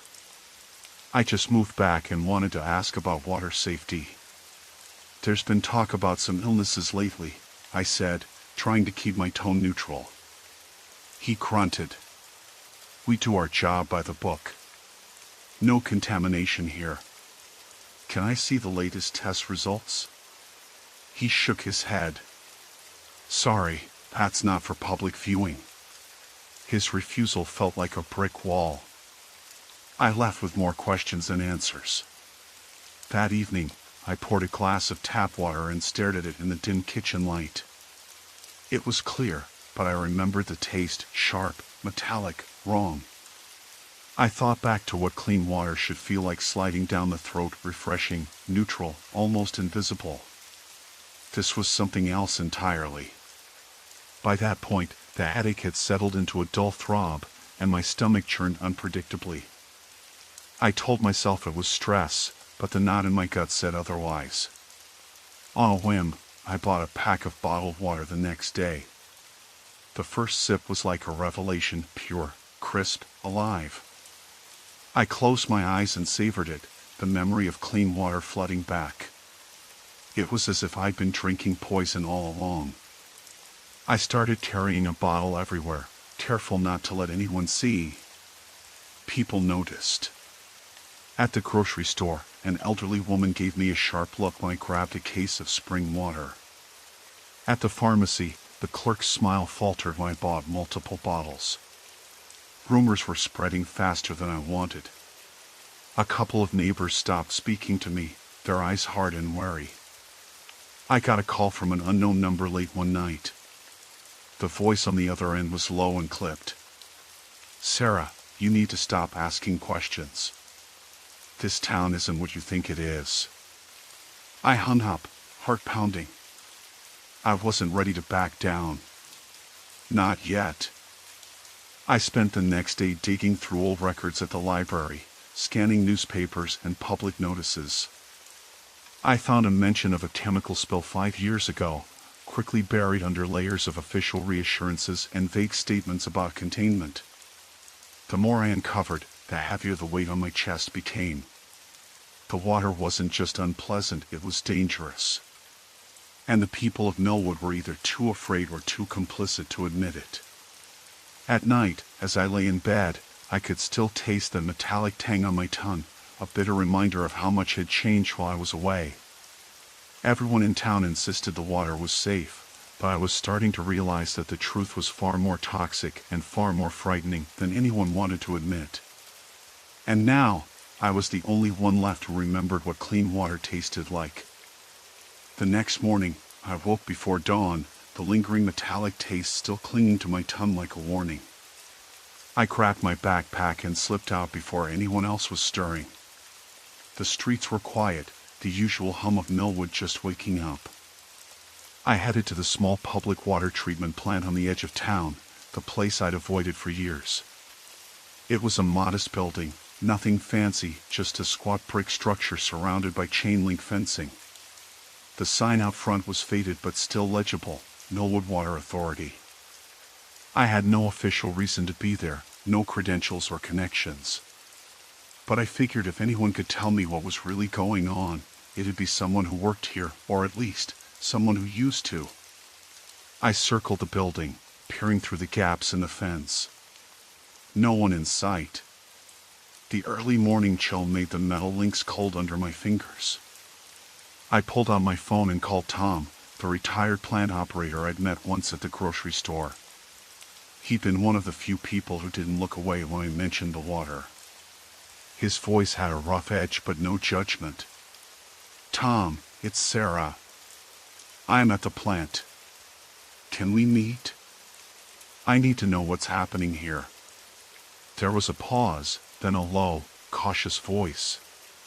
"Sarah, you shouldn't be poking around there. But meet me at the diner in 15. I'll tell you what I can." The diner was a faded relic on Main Street, the kind of place where the coffee was strong and the regulars knew your name. Tom was already there when I arrived, nursing a black coffee in a cracked ceramic mug. His eyes were tired, lined with years of worry. "Thanks for coming," I said, sliding into the booth. He glanced around, then leaned in. "You're stirring up trouble, Sarah. People don't like it. But you're right to be worried. The water's been bad for years." I held my breath. "Bad how?" Tom rubbed the back of his neck. "When I left 5 years ago, we were still treating the chemicals the right way. But then the company that owned the plant got bought out. New management came in, cut corners. I heard they dumped waste into the river feeding the reservoir. The town council was all in on it, didn't want bad press, didn't want to scare anyone. Why didn't anyone say anything?" I asked, disbelief pressing in. "Fear, mostly. Jobs depend on the plant. The town's economy depends on the plant. And some of the council members have stakes in the company. They made sure the report said the water was safe. But people got sick. Liver problems, skin rashes, respiratory issues. They blamed everything else: old age, allergies, seasonal flu. No one connected the dots." The weight of his words settled over me. This wasn't just negligence. It was deliberate. "Do you have any documents? Testing results? Anything that proves this?" I asked. Tom hesitated, then pulled a folded envelope from his coat pocket. "I kept this when I left. Internal memos, emails, some that show the dumping started right after the new management took over. Took a lot of courage to hold onto it. If this gets out, it'll blow the whole thing wide open." I took the envelope carefully, feeling the rough paper against my palm. This was exactly what I needed. "Thank you," I said quietly. Tom nodded. "Be careful, Sarah. They don't want this coming out. When I tried warning people, all I got were threats. You remember the call you got last night? That's them. They watch everyone who asks questions." I swallowed hard, the reality sinking in deeper. This wasn't just a cover-up, it was a system built on silence and intimidation. After Tom left, I stayed at the diner, going through the documents one by one. The memos detailed chemical tests that were falsified, water samples that failed safety standards but were reported as clean, and urgent internal emails about rising illness rates among employees. It was a web of lies, carefully constructed to keep the truth buried. My phone buzzed. A text from an unknown number. "Stop digging, Sarah. It's for your own good." I didn't respond. Instead, I called Dr. Morales, the town's only independent physician, someone I'd met briefly at the clinic. She was skeptical when I first mentioned the water, but I hoped the documents would change her mind. "Sarah, these are serious allegations," she said after I summarized what I'd found. "But if you have proof, we need to act. The patients I see with unexplained symptoms, they deserve answers. Can you help me get more samples? I want to test the water independently. I'll do what I can. But be careful." This town doesn't like its secrets exposed. That evening, I filled my bottles with tap water, careful to avoid anyone watching. The taste was worse than ever, a chemical bitterness that made me gag. I kept a small vial of spring water hidden in my pocket as a reminder of what clean water should taste like. I sat on my porch, staring at the darkening sky, my mind racing. Everyone was pretending everything was fine, but I knew better. The water was a poison, silently spreading through Millwood's veins. And now, I was the only one left who remembered what clean water tasted like. The only one who could see the truth beneath the town's calm surface. Tomorrow, I would take the next step. But tonight, I let the fear settle in, cold and heavy, settling like the toxic sludge no one wanted to acknowledge. The next morning, the sky was a dull gray, hanging low like a warning. I met Dr. Morales at the clinic just after 8. She was waiting in the cramped back office, her face pale and drawn. She handed me a thick envelope. I managed to get access to some of the lab results from the county health department, she said quietly. They were supposed to be confidential. The pattern is clear, chemical contaminants well above safety limits, but the reports are redacted before they're made public. I flipped through the pages, my heart sinking with every line. Heavy metals, industrial solvents, nitrates, poisonous compounds masquerading behind the veil of official reports. The town's water was a cocktail of toxic waste, and nobody wanted to admit it. They're hiding this, I said, voice barely above a whisper. Who's behind it? Dr. Morales shook her head. It's complicated. The biggest polluter is a company just outside town, Millwood Chemical. They supplied the town with water treatment chemicals and, according to some whistleblowers, dumped waste into the river upstream. The municipal water board is tightly linked to them. It's a closed circle. The clinic door creaked open, and a man stepped inside. I recognized him immediately, Deputy Collins. His gaze was sharp, and his smile forced. "Morning, Doc." "Sarah," he said, nodding at me. "Heard you've been asking a lot of questions about the water." My pulse quickened. "Just concerned," I said. "I want to understand why so many people are getting sick." Collins glanced at the papers on the desk.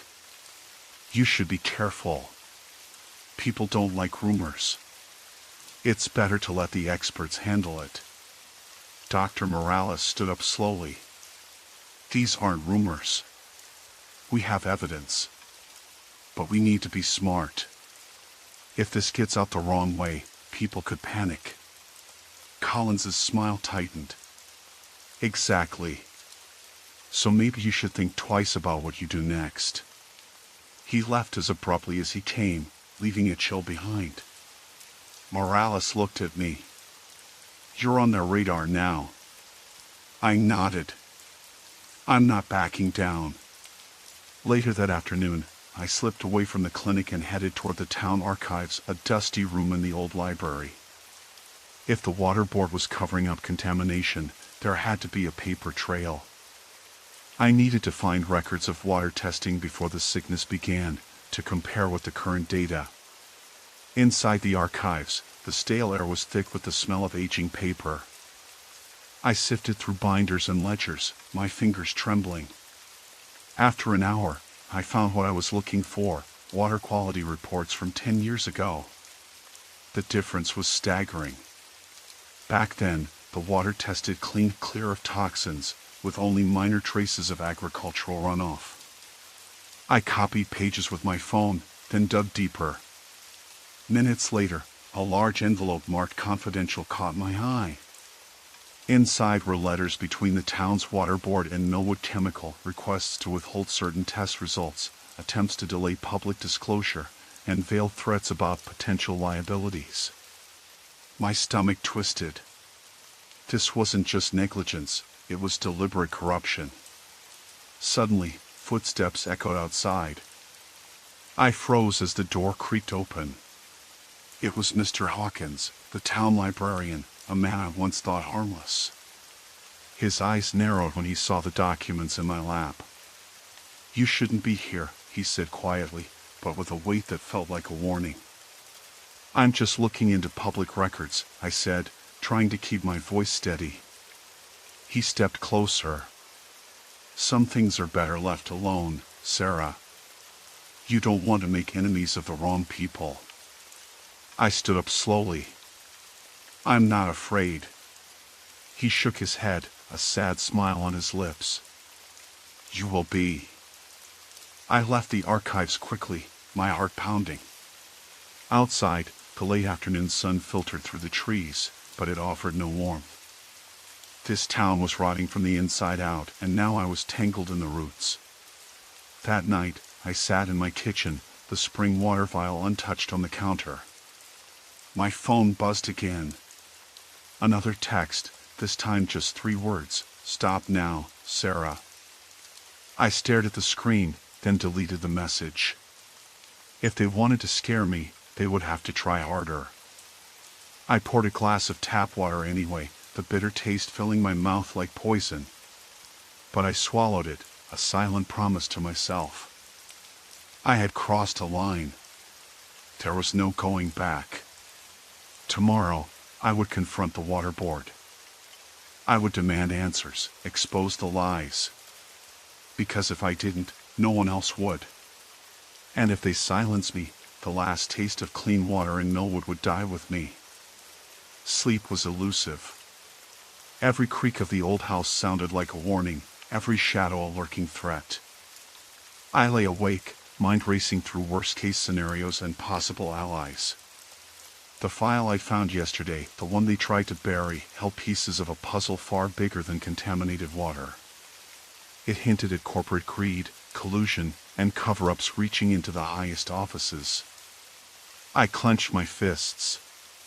This wasn't just about Millwood anymore. It was about justice, about holding those in power accountable. Tomorrow, I wasn't just confronting the water board, I was standing up to an entire system built on silence and deception. I took a deep breath, steeling myself for the fight ahead. The morning light was weak, gray through the thin curtains, but I was already awake, heart pounding as if I'd run a race in my dreams. I grabbed my jacket and stepped outside, the chill of early spring biting through the fabric. The town was waking slowly. Millwood looked ordinary enough, kids waiting for the bus, the early risers opening shop fronts, the usual hum of cars on Main Street. But beneath that veneer, I knew something rotten was festering in the water, in the air, in the silence. I just had to prove it. My first stop was the town hall, where the water board held their meetings. I'd called ahead yesterday, demanding to speak with someone in charge, and they reluctantly agreed to meet me this morning. I wasn't sure who I'd face, Mayor Harlan? Someone from the water department? Whoever it was, I needed answers. Inside the building, the air smelled of old paper and disinfectant, a sharp contrast to the earthy dampness outside. The receptionist barely looked up when I announced myself. "Water board meeting?" "I'm here to see Mr. Collins." "Room 3B, she said without expression. "First door on the right." The hallway was narrow and dim, fluorescent lights flickering overhead. I paused before the door, steeling myself. When I knocked, a gruff voice called out, "Come in." Inside, the room was cramped, dominated by a long table scattered with papers, charts, and a few half-empty coffee mugs.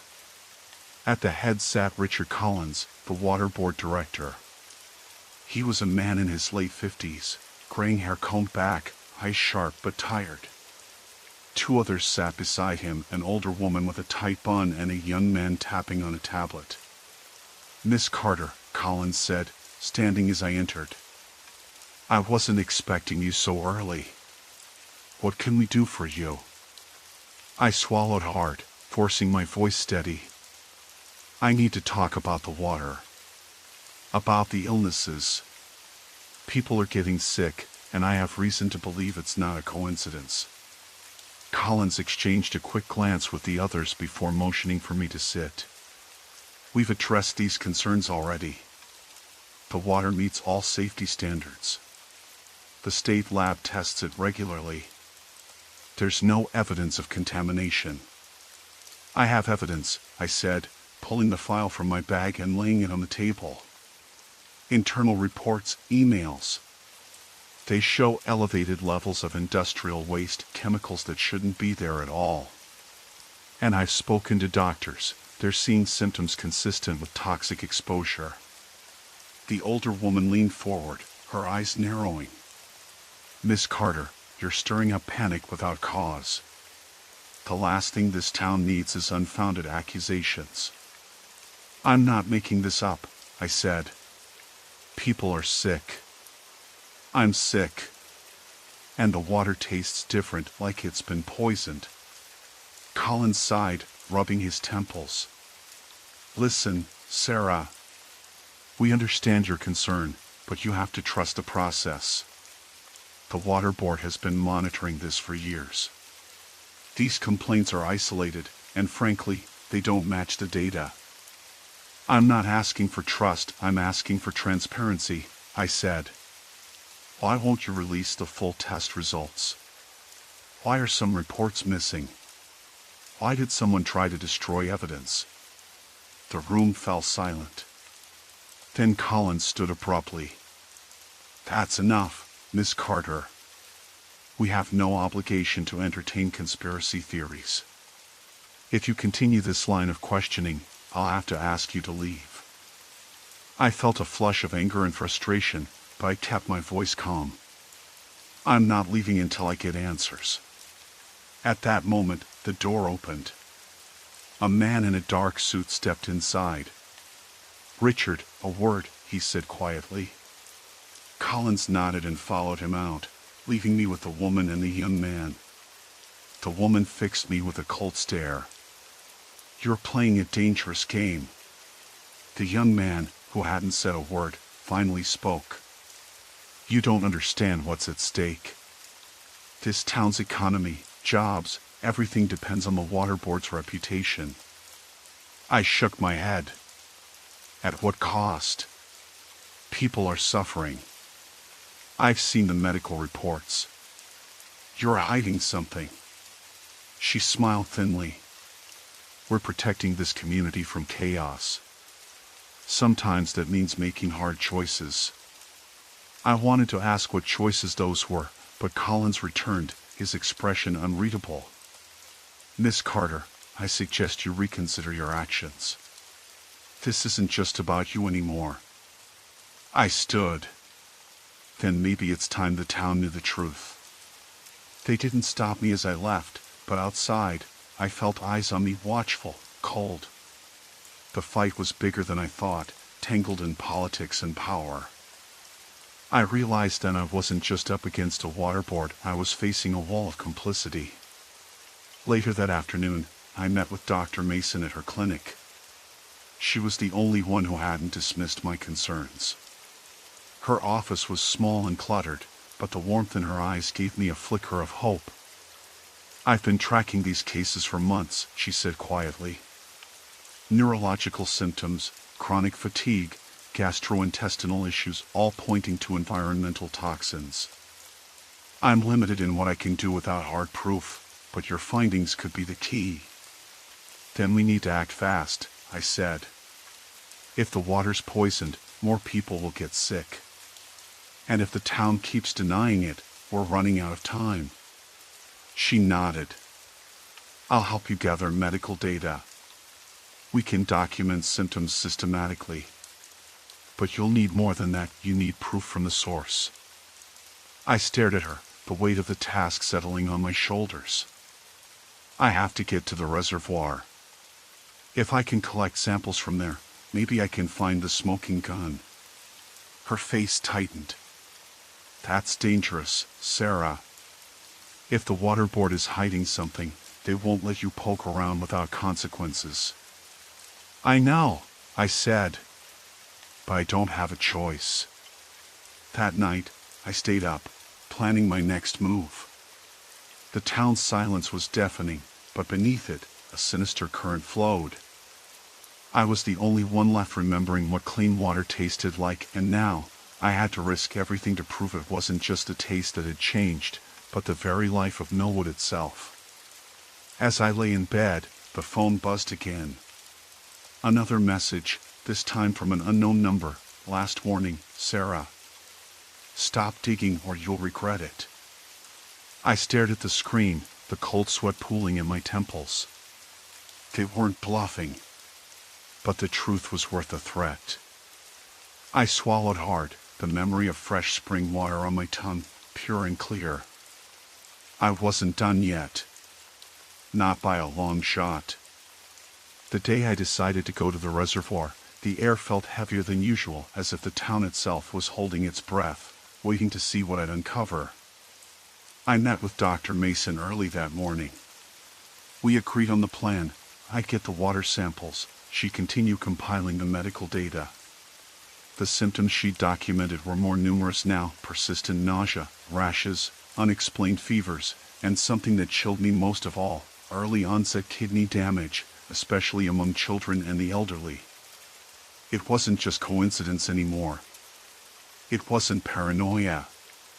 We have to be methodical, Mason said. If you get caught, it could jeopardize everything. I know.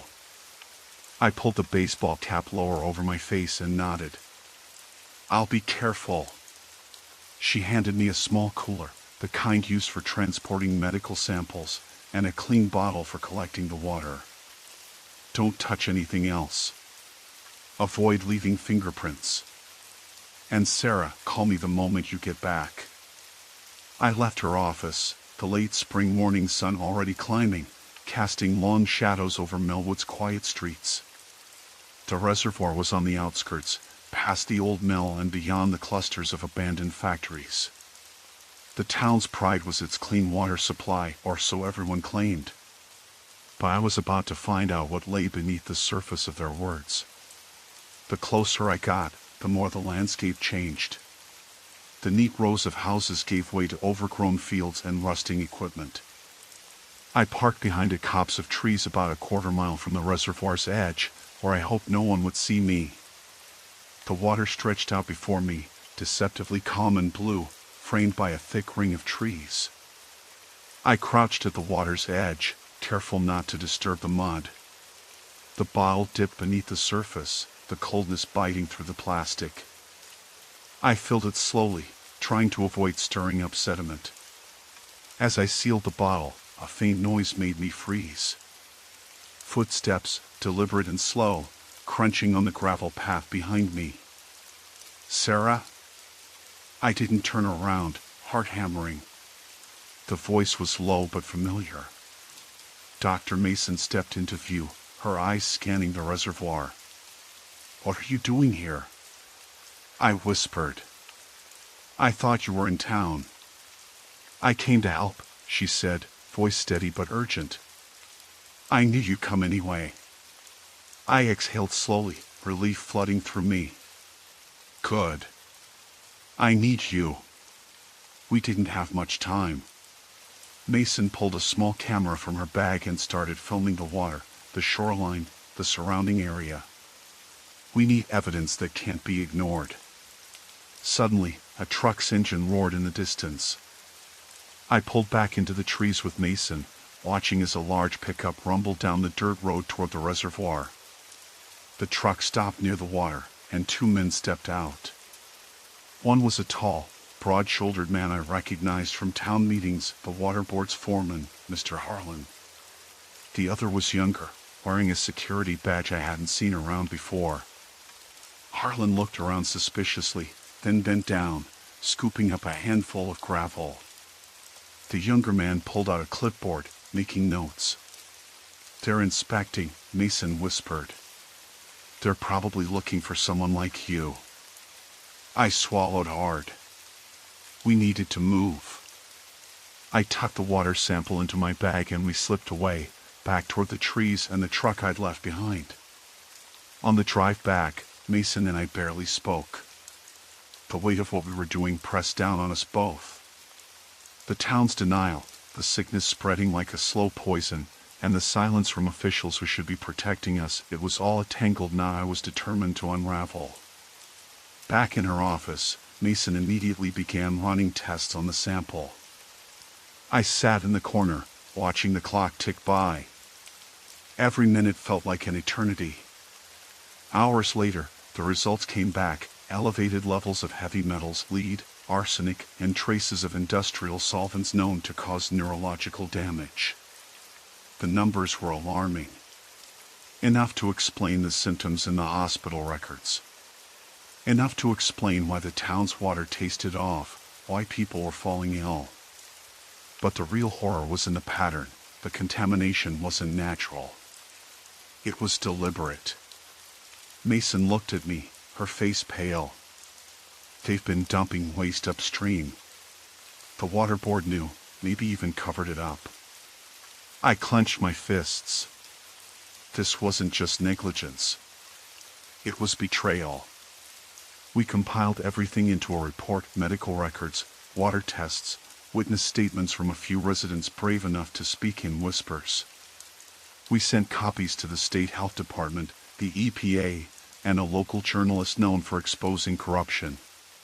The next day, the town's facade cracked. The mayor called an emergency meeting, but the atmosphere was different now. No more dismissals, no more insistence that the water was safe. Faces that had once looked at me with suspicion now avoided my eyes. But the threats didn't stop. My phone buzzed again with another message: "You've gone too far." I knew they meant it. Days later, state investigators arrived. They shut down the water supply and ordered bottled water distributed to residents. The hospital saw an influx of patients, but with clean water, some began to recover. Still, the damage was done. Families had lost children to kidney failure, others faced chronic illnesses with no clear cure. The town's economy tanked as businesses closed, fearing liability. The community fractured between those who blamed the water board and those who clung to denial. I became a reluctant figurehead, the woman who remembered clean water, who refused to let the town forget what it had lost. Friends drifted away, afraid of the stigma or the danger of being associated with me. One evening, Mason and I sat by the riverbank, watching the sun set behind the hills. The water was clearer now, thanks to emergency filtration measures, but I knew it would take years, maybe decades, for Melwood to heal. "Do you think it will ever be the same?" I asked. She shook her head slowly. "No. But it can be better if people stay vigilant." I nodded, the taste of clean water still vivid in my memory, a bittersweet reminder of what was stolen. I was the only one left who remembered that taste. And I wouldn't let the town forget either. Story 4, Forest Stalked, Terror in the Wilderness. The morning air was crisp and smelled faintly of pine and damp earth, the kind of freshness that only the deep woods can offer. The spot I'd chosen was roughly 2 miles from the trailhead, well off the beaten path, where the trees grew thick and the sunlight barely pierced the canopy. I'd found it on an old topo map, marked by a small clearing near a slow-moving creek. Perfect for setting up a tent and maybe even catching some fish if I felt ambitious. Over the past few days, I'd been preparing meticulously, packing the right gear, studying the area on satellite images, and rehearsing my route. I wasn't new to the woods, but I was far from an expert. Still, the solitude called to me, louder than any nervous voice in the back of my mind. Gravel crunched under my boots as I followed the trail, my breath steady and measured. When I finally arrived at the clearing, I let out a satisfied sigh. The sun was just starting to climb high enough to touch the moss-covered rocks by the stream. I set my pack down and took a moment to drink in the surroundings: towering pines, a carpet of ferns, and the soft murmur of water. No other campers. No signs of recent visitors. This was exactly what I wanted. I wasted no time pitching my tent, doing so with practiced efficiency to avoid wasting daylight. The fabric was taut, secured tightly with stakes hammered into the ground. I arranged my sleeping bag and small camping stove inside, then gathered some dry twigs and branches for a fire later. The ritual was comforting, familiar. After setting up, I wandered down to the creek, cupping my hands to drink and washing my face in the icy water. The chill shocked me awake, but it was refreshing. I even spotted a few tiny fish darting beneath the surface, their scales shimmering. As the afternoon stretched on, I settled into a rhythm of sorts. I cooked a simple lunch over the stove, a can of beans warmed with some hardtack crackers, and sat on a fallen log, listening to the woods. From time to time, I heard the distant caw of a crow or the flutter of wings as a small bird took flight. Nothing out of the ordinary. Just the forest going about its business. But something was gnawing at me, a quiet unease I couldn't quite place. I chalked it up to solitude. There's a different kind of silence when you're alone in the wilderness, one that magnifies every sound and shadow. I told myself to relax, to enjoy the moment. Still, I found myself glancing over my shoulder more often than necessary, scanning the tree line as if expecting someone or something to step out. Night fell quickly. By the time the sun dipped below the horizon, the woods had transformed into a dark cathedral of looming trunks and tangled branches. I built a modest fire, the crackling flames throwing flickering light around the clearing. I ate the rest of my dinner and sat for a while, staring into the fire and letting its warmth seep into my bones.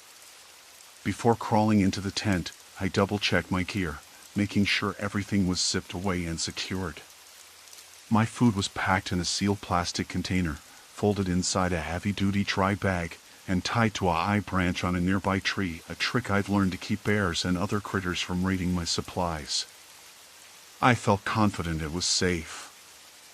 I zipped up the tent door and lay back on my sleeping pad, the nylon walls rustling softly with the breeze. My flashlight was within reach, along with my pocket knife. I told myself I'd sleep well. The woods were quiet, peaceful even. Somewhere around midnight, a faint rustling outside the tent stirred me awake. My heart thudded hard against my ribs. I lay still, listening.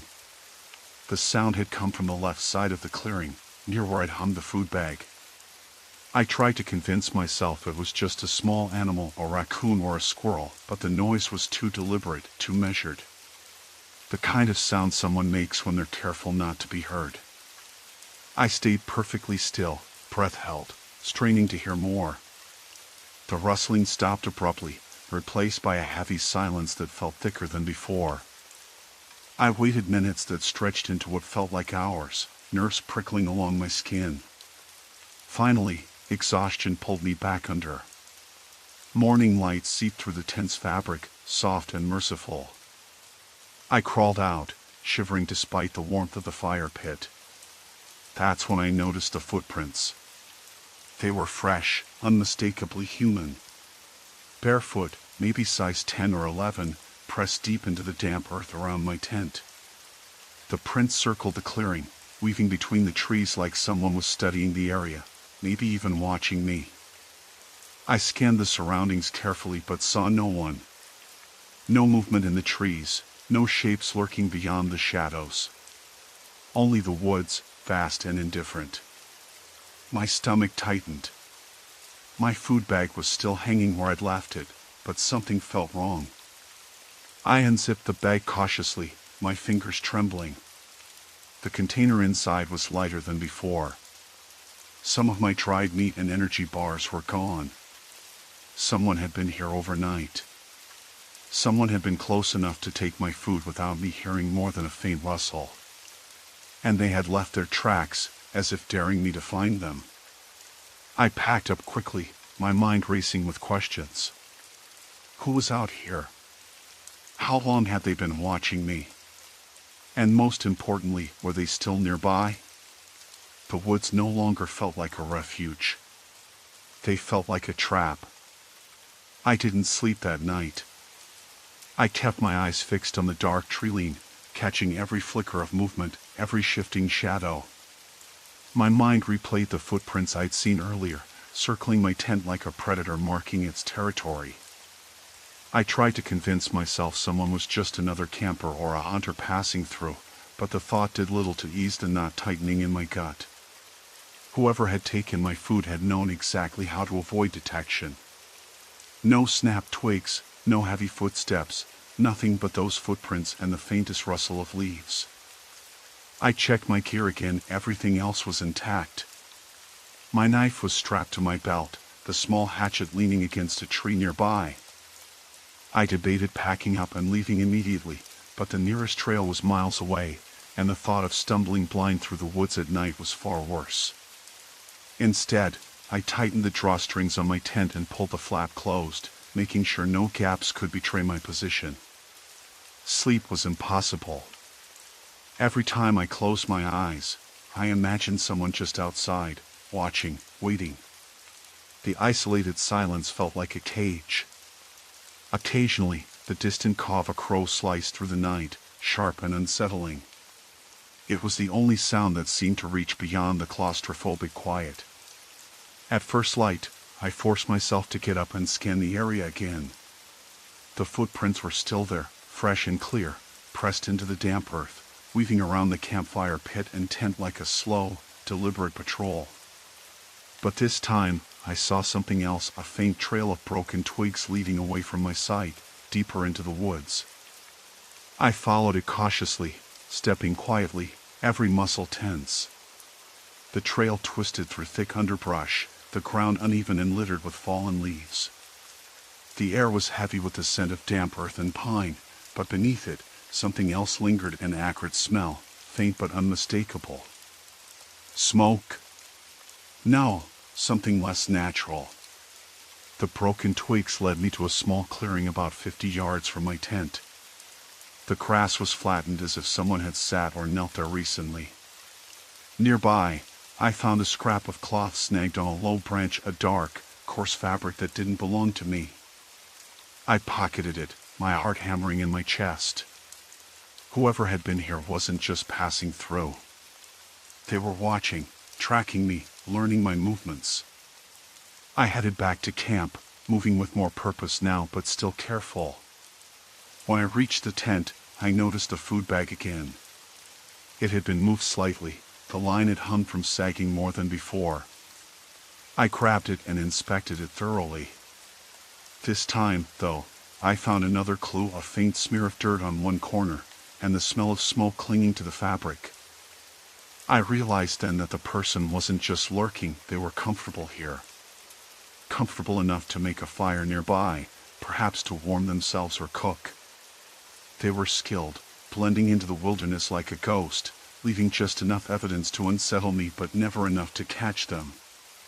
The realization hit me like a cold wave. I wasn't just being watched. I was being hunted. The thought made me swallow hard. I thought back to the rustling I'd heard the previous night, the way it had stopped so suddenly. It wasn't an animal. It was human. And now, I couldn't shake the feeling that I was walking into a trap. I spent the rest of the day dismantling my camp with deliberate slowness, conscious of every sound I made. I didn't want to give away my position, but I needed to move. The forest, which had seemed vast and open at first, now felt like a maze with invisible walls closing in. As I packed the last of my gear, I caught movement in the trees, a flicker of shadow between two trunks, too quick to be a deer or bird. I froze, holding my breath. There was no mistaking it. Someone was watching me right then. I couldn't see a face, only the outline of a figure, hunched low, blending into the branches and leaves. Panic surged, but I forced myself to stay calm. I grabbed my pack and slipped out of camp as quietly as I could, heading toward the trail I'd found earlier. The broken twigs, the flattened grass, the scrap of cloth, they were all pieces of a puzzle I couldn't yet see clearly. But one thing was certain, I wasn't alone, and I was no longer safe. The woods swallowed me as I moved deeper, the distant caw of a crow echoing overhead like a grim metronome marking the passage of time. Every step I took, I felt eyes on me, calculating, patient. The hunter was out there, somewhere, blending into the wilderness with a skill that chilled me to my core. And I wasn't just prey, I was the next challenge.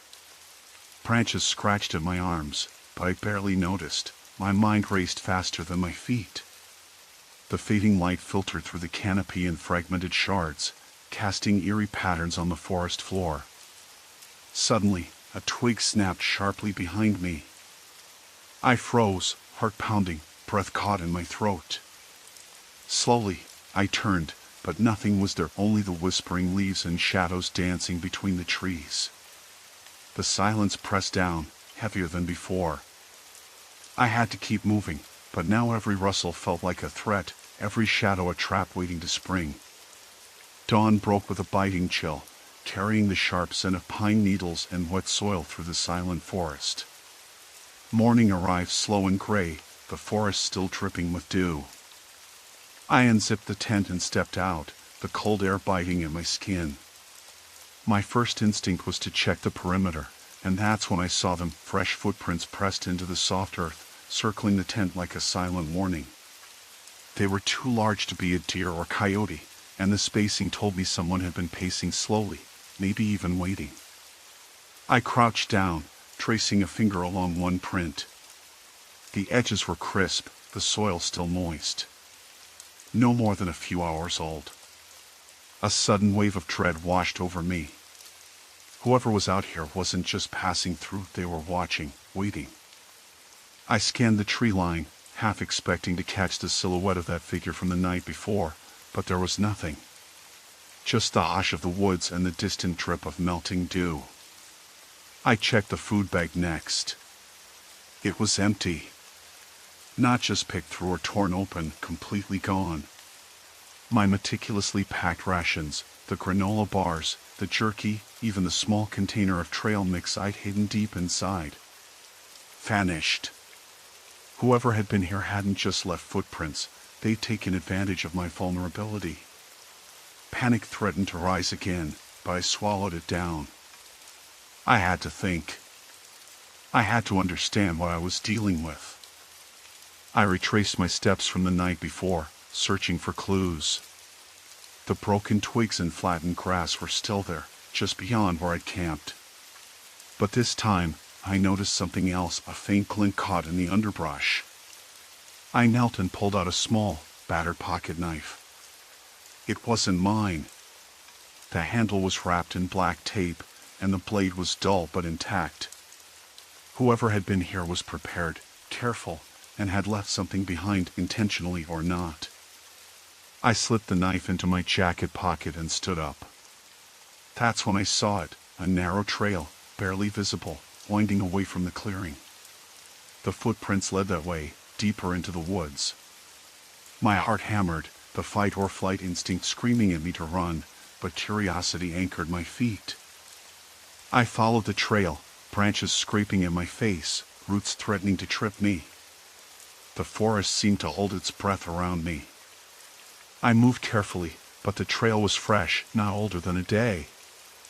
After 10 minutes, I came to a small clearing. There, crouched behind a fallen log, was a makeshift campsite. It was crude, just a fire pit surrounded by stones, some scattered cans, and a threadbare sleeping bag. But what caught my eye was the camouflage tarp draped over a thick brush pile nearby. Someone had been living here, watching me, maybe for days. I stepped closer, heart pounding in my ears. Among the scattered debris, I spotted a torn piece of cloth that matched the scrap I'd found tangled in the branches. This wasn't random. It was deliberate. That's when I heard it, a faint rustle from the other side of the clearing. I froze, scanning the shadows. Movement flitted between trees, quick and silent. My breath hitched. This wasn't just a casual observer. This was someone skilled at disappearing, blending into the wilderness like a ghost. I backed away slowly, careful not to make a sound. The figure didn't pursue, but I knew they'd seen me. I was no longer just a target, I was a trespasser in their territory. Returning to my tent felt like crossing a line I couldn't uncross. The footprints, the missing food, the hidden camp, it all pointed to one truth. I was being hunted. Not by some wild animal, but by someone who knew these woods better than I ever could. The question that gnawed at me wasn't if they'd come back, but when. And if I was ready to face what that encounter would mean. Sleep was a distant memory as the moon traced its slow arc across the sky. Every crack of a twig, every rustle in the underbrush, tightened the knot of fear in my stomach. I double-checked the edges of my tent, the zipper seams, the sturdiness of the poles, anything that might betray me. My hands trembled, not with cold, but with anticipation. If they returned, would I be able to stand my ground? Or would I disappear into the shadows like I was meant to? I thought about the things I'd read in survival guides, the strategies for evading hunters or worse. Yet none of that prepared me for the primal terror of knowing someone was watching, waiting. It wasn't just about staying alive anymore. It was a test of will, of who belonged here and who didn't. Hours passed, the forest alive with nocturnal whispers, until finally, the silence was broken. A faint crunch, deliberate and measured, came from beyond the tree line. I held my breath, heart pounding deafeningly in my ears. The figure emerged again, this time closer, outlined by the pale silver light. But it wasn't just a shadowy silhouette, it was a person, steady and unhurried, as if they owned the night itself. I realized then that running might no longer be an option. Whatever game this was, it was about to reach its climax, and I had no choice but to face the consequences of stepping where I didn't belong. Slowly, I stepped forward, every muscle taut, ready to confront the unknown presence that had crossed into my world. I didn't know how long I stood frozen in the faint wash of moonlight, every muscle coiled and every breath shallow. Then, without warning, the figure moved slowly, deliberately stepping forward, each footfall as soft as the rustle of leaves in a breeze. My heart slammed against my ribs. I gripped the tent pole, my only weapon, though it felt woefully inadequate. The person emerged clearly now, but still, there was something unsettling about the way they blended with the environment, camouflage not just in clothing, but in every calculated movement. "Who's there?" I called out, my voice cracking despite my effort to sound steady. No answer. Just the faint sound of footsteps retreating briefly, then circling around, as if they were toying with me, measuring the space, testing my limits. I realized with a sinking feeling that this wasn't a random trespasser or an accidental camper. This was someone who knew these woods better than I ever could. Someone who had been watching me for hours, maybe days. Someone who was patient enough to wait until I was vulnerable, alone in the dark. The rustle of leaves to my right drew my attention. I spun around, shining my flashlight into the dense underbrush. For a moment, I saw nothing but the familiar shapes of trees and brambles, but then a shadow moved, a flicker of dark fabric, a flash of eyes reflecting the beam. The figure darted back into cover, but I caught the outline of a face, partially hidden under a hood and streaked with dirt or camouflage paint. I swallowed hard, trying to steady my voice again. "Why are you doing this? What do you want?"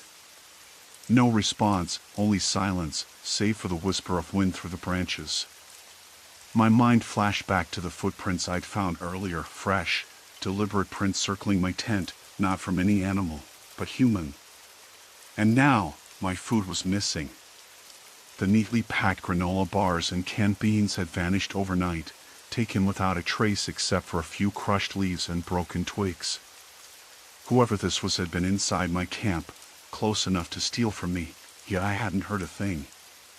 I wasn't just being watched, I was being hunted. Panic started to rise, but I forced it down. I had to think. I had to act. I couldn't afford to become prey.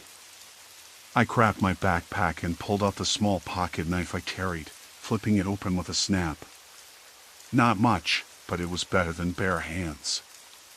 Moving cautiously, I unzipped the tent and stepped outside, scanning the perimeter with my flashlight.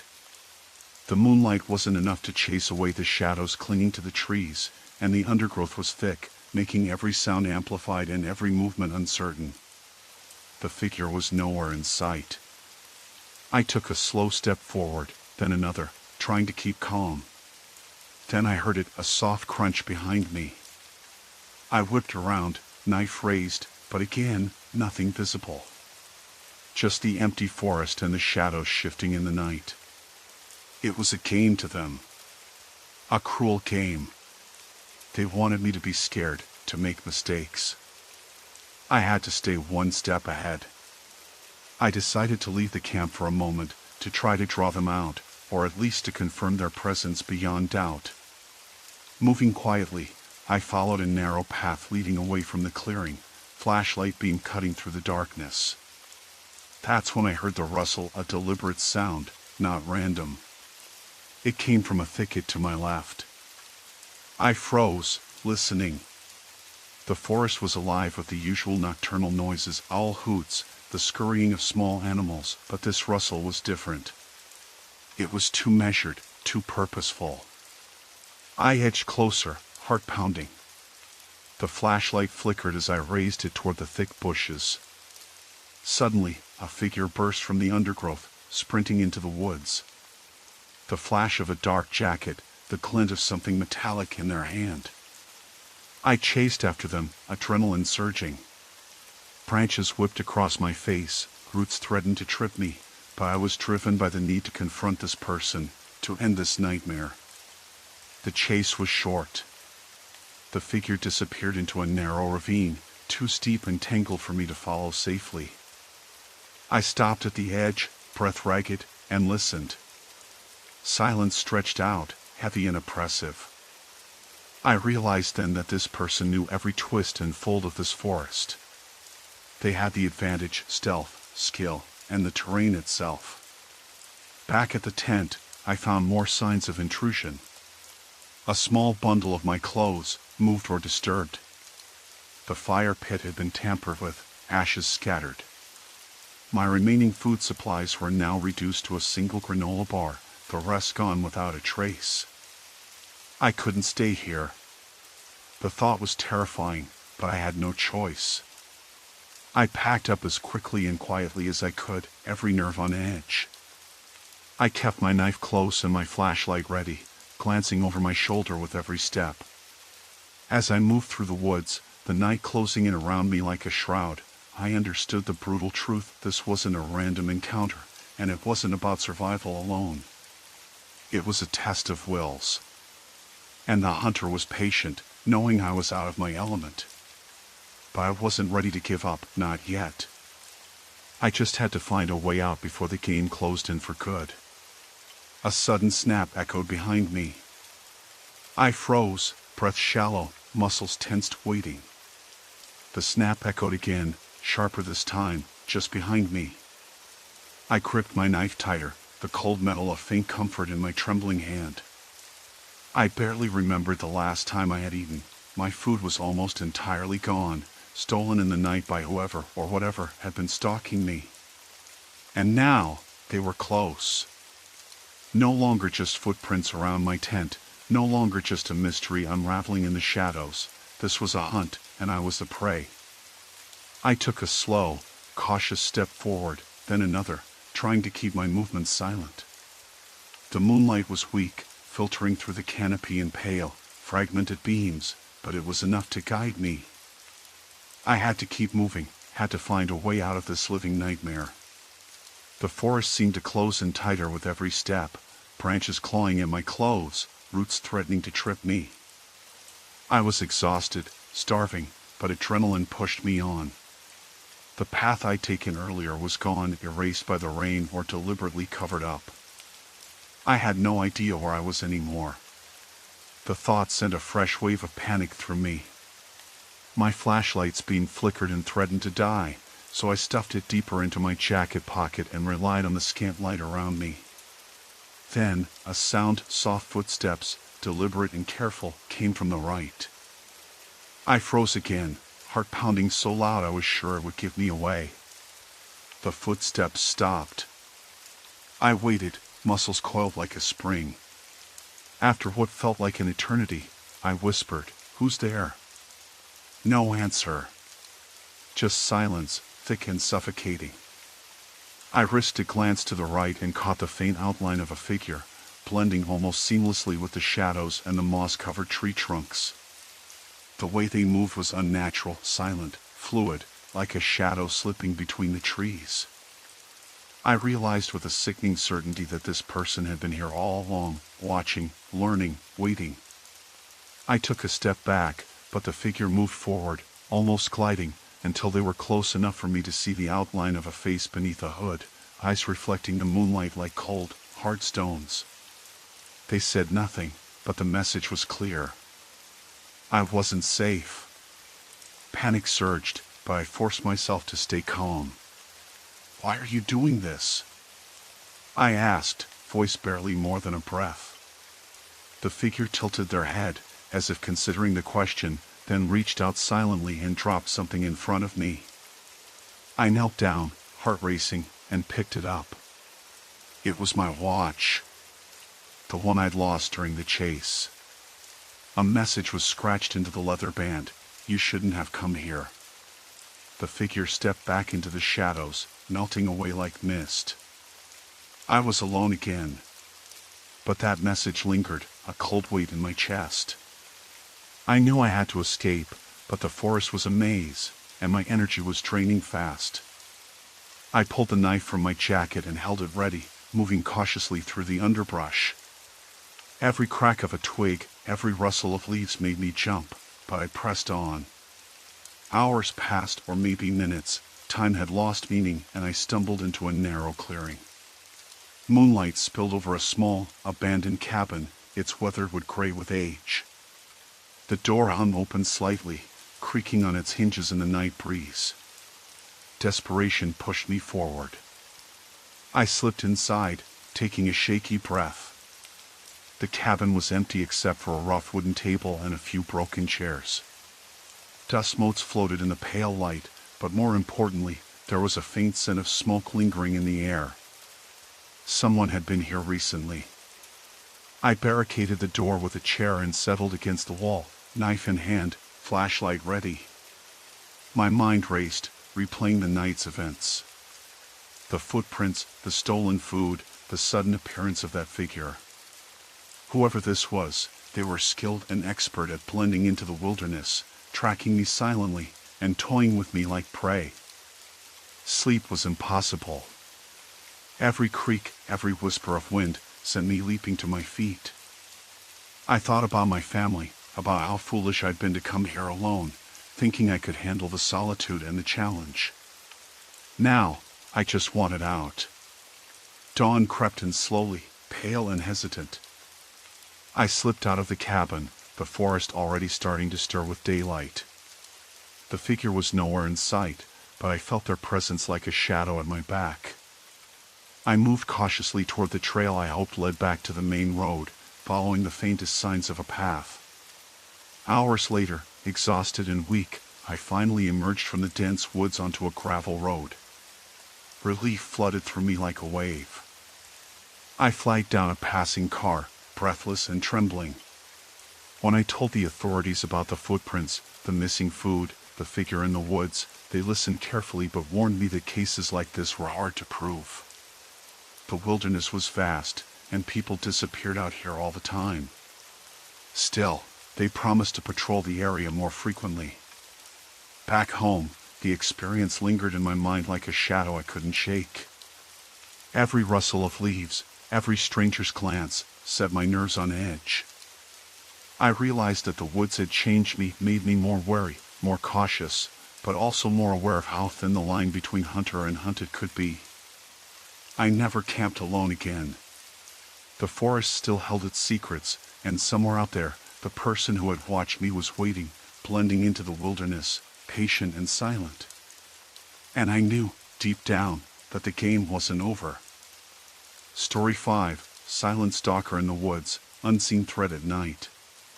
The first night in the woods had settled quietly, the kind of silence that feels heavy but not empty. Setting up camp had gone smoothly enough. I stacked firewood, arranged my gear inside the tent, and cooked a simple dinner over the small stove, a tin of beans and a few slices of hard bread I'd packed. The air was crisp, the kind that made you want to breathe deeper. I sat by the fire afterward, staring into the flickering flames, feeling a rare kind of peace. But as the night deepened, that peace started to fray.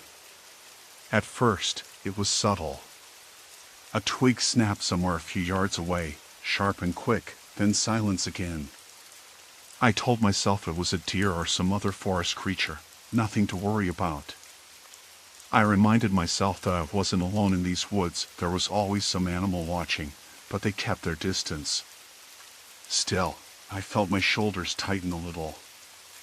I zipped up the tent and lay on my sleeping pad, pretending to ignore the way the darkness pressed against the thin nylon walls. The fire had died down to embers, and the creek's gentle murmur was steady, natural. But then I heard it, a slow, heavy breathing just beyond the tree line. It wasn't close, but it was unmistakable. No animal I knew made that kind of sound, not in such a steady, deliberate rhythm. I unzipped the tent flap a crack and peered out. The moon was a pale crescent, barely lighting the trees. I saw nothing, just the shadows moving softly with the breeze. I sat up, my heart pounding, and waited until the breathing faded into the background noise of the forest. I tried to tell myself I was imagining things, the mind plays tricks when you're alone at night. But the feeling lingered, a prickling on the back of my neck. The next morning, I went for a hike along a faint animal trail that curved away from the creek. The forest was peaceful in the daylight, the way it always is. Birds flitted between branches, the sun filtered through the canopy in mottled patches. I felt silly now for being scared, but I stayed alert anyway. I noticed something odd. Several broken branches, no more than a few feet from the tent site, snapped sharply and angled downward. They didn't look like the result of animals pushing through, they were too deliberate, like something or someone had moved through quickly but carefully, trying not to make a mess. I followed the trail beyond the broken branches and then stopped abruptly. There were footprints pressed into the soft soil, too large and heavy to be deer or bear prints. The shape was clearly human, but unfamiliar. The toes were distinct, and the heel pressed deep enough to suggest a heavy boot. I scanned the area around them, but there was no other sign of a person, no trash, no discarded gear, no scent that I could detect. Unease settled in my chest. I hadn't expected anyone else out here. The trail was far from any road or other campsite, and the forest was known for being quiet. I took pictures with my phone, even though I knew there wouldn't be service to send them anywhere. Then I carefully backtracked to camp. That night, the heavy breathing returned, louder and closer. It was steady and slow, like someone pacing just outside the tree line. I held my breath, waiting for some shadow to step into the moonlight, but nothing appeared. I shone my flashlight out into the darkness, the beam cutting through the trees, but all I saw were swaying branches and the glint of leaves. I tried calling out, my voice low and cautious. "Hello? Is someone there?" The breathing stopped immediately, replaced by silence once again. Sleep was impossible. I lay awake, every nerve on edge, straining to catch any sound. Once or twice, I thought I saw movement, a flicker of something darker than the night, but when I blinked, it was gone. By morning, I was exhausted. I packed up most of the camp and moved a little farther from the creek, deeper into the woods where the trees grew tighter. Part of me hoped the change would shake whatever was watching me out of its routine. But I couldn't shake the feeling that I was being studied, tracked. Throughout the day, I kept noticing signs, broken twigs, footprints that didn't belong to me, and faint impressions in the dirt that looked like they'd been made by someone crouching or crawling. I found a scrap of fabric snagged on a low branch, dark and rough, definitely not mine. I stuffed it into my pocket, my fingers trembling slightly. Every time I stopped to rest, I scanned the surrounding woods, eyes darting back and forth. The forest was so dense I couldn't see more than 10 feet in any direction, and the shadows seemed to gather there, waiting. I thought about how easy it would be for someone to hide in such a place, watching silently, knowing I wouldn't see them until it was too late. That night, the breathing returned again, but this time it was accompanied by something else, a faint rustling, like footsteps moving slowly through underbrush, just beyond the firelight's edge. I kept my flashlight trained on the noise, willing it to reveal a face or figure. But the light caught only broken twigs and leaves shifting in the breeze. I wrapped my jacket tightly around me, clutching a sturdy stick I'd found earlier. The forest was no longer a sanctuary but a trap, and I was the prey caught in its depths. I told myself to stay calm, to think rationally. There was no phantom here, no supernatural force, only a person. Someone human, watching and waiting. The thought chilled me more than any ghost story ever could. I didn't sleep much that night. When dawn finally crept through the treetops, I felt drained, hollowed out by the night's fear. I packed up my tent quickly, leaving the fire to smolder down to ash. The forest around me looked too calm, too indifferent to what had transpired here. But I knew better. Whatever was out there was still watching. I decided to take a different route back to the trailhead, hoping to avoid whatever eyes were on me. The trees thickened as I moved deeper into the woods, branches scraping against my jacket, the undergrowth snagging at my boots. The air felt heavier here, like the forest itself was holding its breath. I kept scanning, watching for anything out of place. Then I saw it, another broken branch, snapped low but fresh, the inner wood still pale and moist. My heart twisted. Someone had been here recently. I crouched down and looked closer at the ground. There were footprints, no doubt. They weren't mine, and they weren't animal tracks. The prints were too large and irregular, the impressions deep in the soft soil. I traced them with my finger, trying to guess the size of the person who made them. The shape was odd, the toes splayed in a way that suggested the person had been moving quietly, carefully placing each foot down. I stood up slowly, my eyes darting around. The forest seemed to press in tighter now, the shadows darker and longer. I felt exposed, like a rabbit caught in the headlights. I didn't want to stop and think about what I was facing. Whoever was out here wasn't just curious or lost, they were deliberate. Watching. Waiting. I kept moving, but my steps were cautious, deliberately quiet. I avoided the obvious paths, sticking to the thick underbrush and uneven ground. Every now and then, I'd catch a glimpse of something, a flash of fabric caught on a branch, a shape moving just beyond my peripheral vision, but when I turned to look, there was nothing. Just the trees, the sky, the endless green.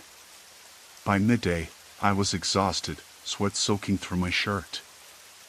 I stopped near a small creek to drink and rest, lowering myself to the damp earth. That's when I noticed it again, a small pile of stones arranged in a rough circle, almost like a marker. I hadn't put it there. The stones were smooth river rocks, but the way they were stacked looked deliberate, unnatural. I felt a cold wave of dread wash over me. This wasn't random. Someone had been here, not just watching, but leaving messages, marks, signs. The forest was a maze, but someone knew every inch of it. Someone was mapping me, tracking my movements, making sure I knew I wasn't alone. I stuffed the scrap of fabric from the day before deeper into my pocket and stood, glancing around nervously. My eyes scanned the trees, searching for any sign of movement. Branches swayed gently, but the forest held its secrets tight. The silence was oppressive, filled only by the occasional splash of water and the distant cry of a bird. As I packed up and prepared to leave, I noticed another detail. A faint trail of disturbed leaves led away from the stones, heading deeper into the forest. The footprints were there again, large, irregular, and unmistakably human. They disappeared into the shadows, inviting me to follow, daring me to step closer. I debated for a moment, heart hammering in my chest. Part of me wanted to turn and run, to leave this place and never come back. But another part was stubborn, driven by that same fear and adrenaline. I needed to know who or what was out here with me. I followed the trail, moving carefully, listening for any sound beyond the crunch of leaves underfoot. The forest grew darker as the canopy thickened, sunlight filtering through in dappled patches. Every so often, I caught the scent of something earthy, like damp moss and decaying wood, mixed with a faint hint of smoke.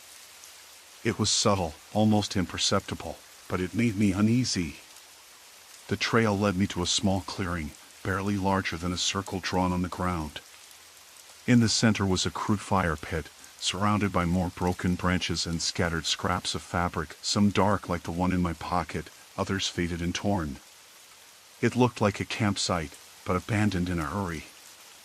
There were no footprints leading away from it, only the ones I'd been following. I scanned the edge of the clearing, heart pounding. The trees were still, the shadows deep. I wanted to call out, to demand to know who was here, but my voice caught in my throat. Instead, I crouched down and examined the pit.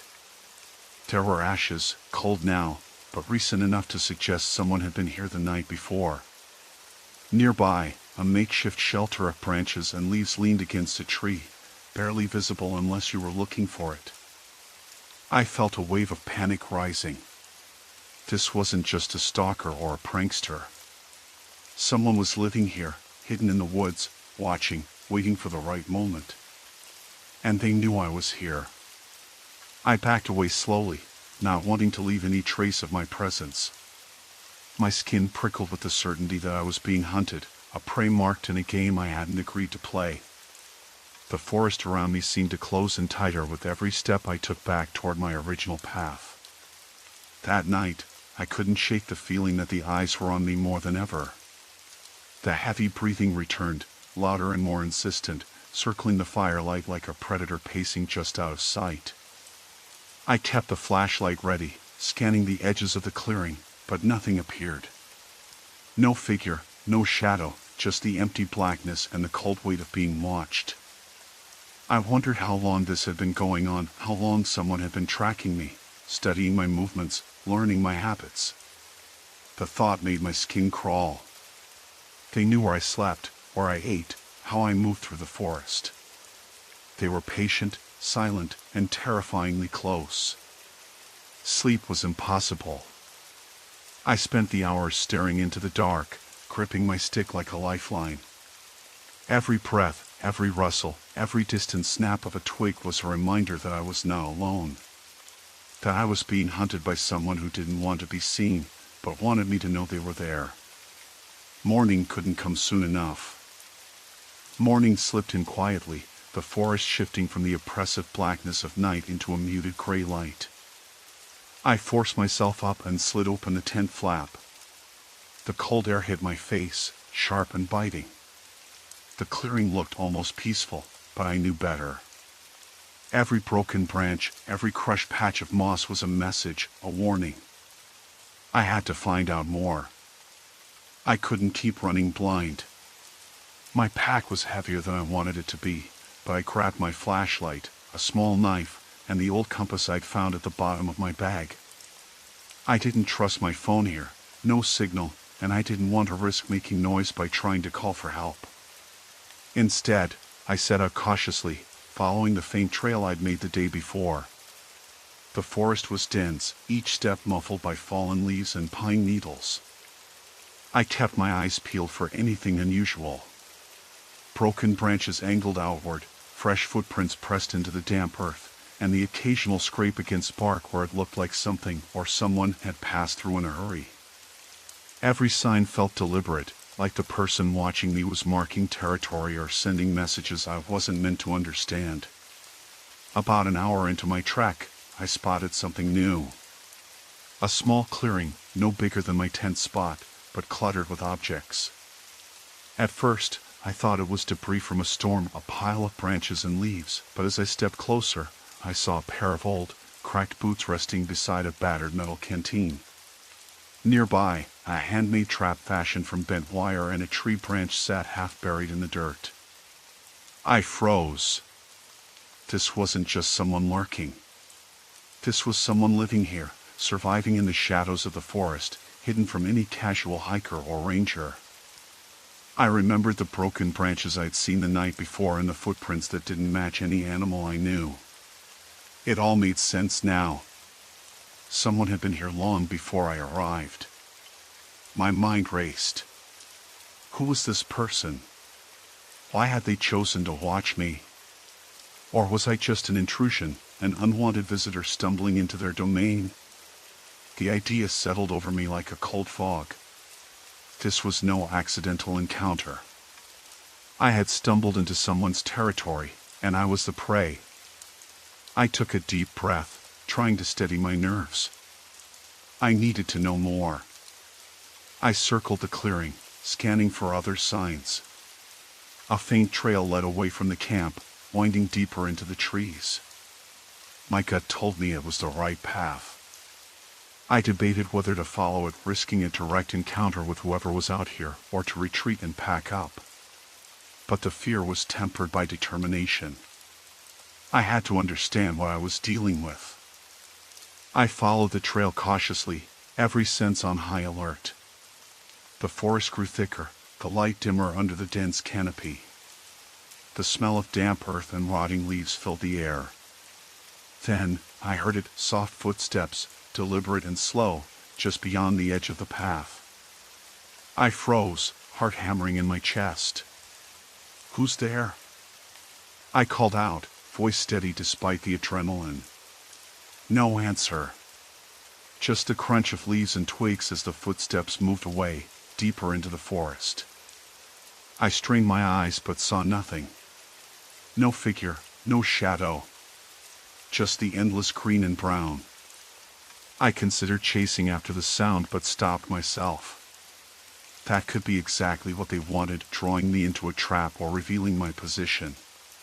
Instead, I marked the spot mentally and pressed on. After another 20 minutes, the trail ended at a small, makeshift shelter wedged between two trees. It was crude but functional, built from branches, leaves, and tarps scavenged from who knew where.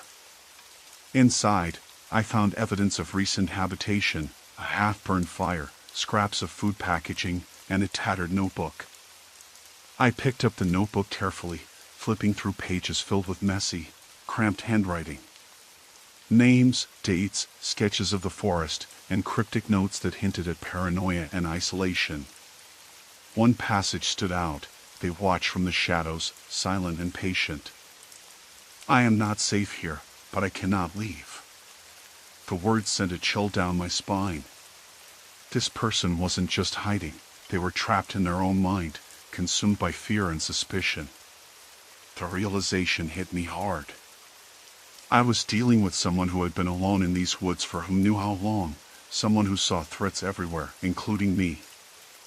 I pocketed the notebook and stepped back, weighing my options.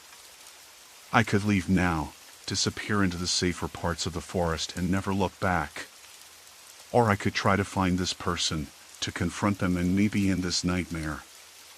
Before I could decide, a sharp crack echoed through the trees like a branch snapping under heavy weight and the unmistakable sound of breathing, slow, deep, and nearing. My blood ran cold. The breathing wasn't coming from a distance anymore. It was close, too close. I scanned the shadows, flashlight trembling in my hand. No movement. No figure. Just the oppressive silence and the sound of my own ragged breathing mixing with that heavy, slow inhale. I backed away slowly, keeping my eyes fixed on the dark edges of the clearing. The breathing followed, an invisible presence stalking me, taunting me. And then, as suddenly as it had started, the sound stopped. I didn't wait to find out what would come next. I turned and sprinted back toward my camp, branches clawing at my jacket, roots threatening to trip me. The forest seemed alive, every shadow a potential threat, every rustle a warning. When I finally reached the tent, I slammed the flap shut and locked it with trembling hands. I sat down, heart pounding like a drum in my ears, clutching the notebook.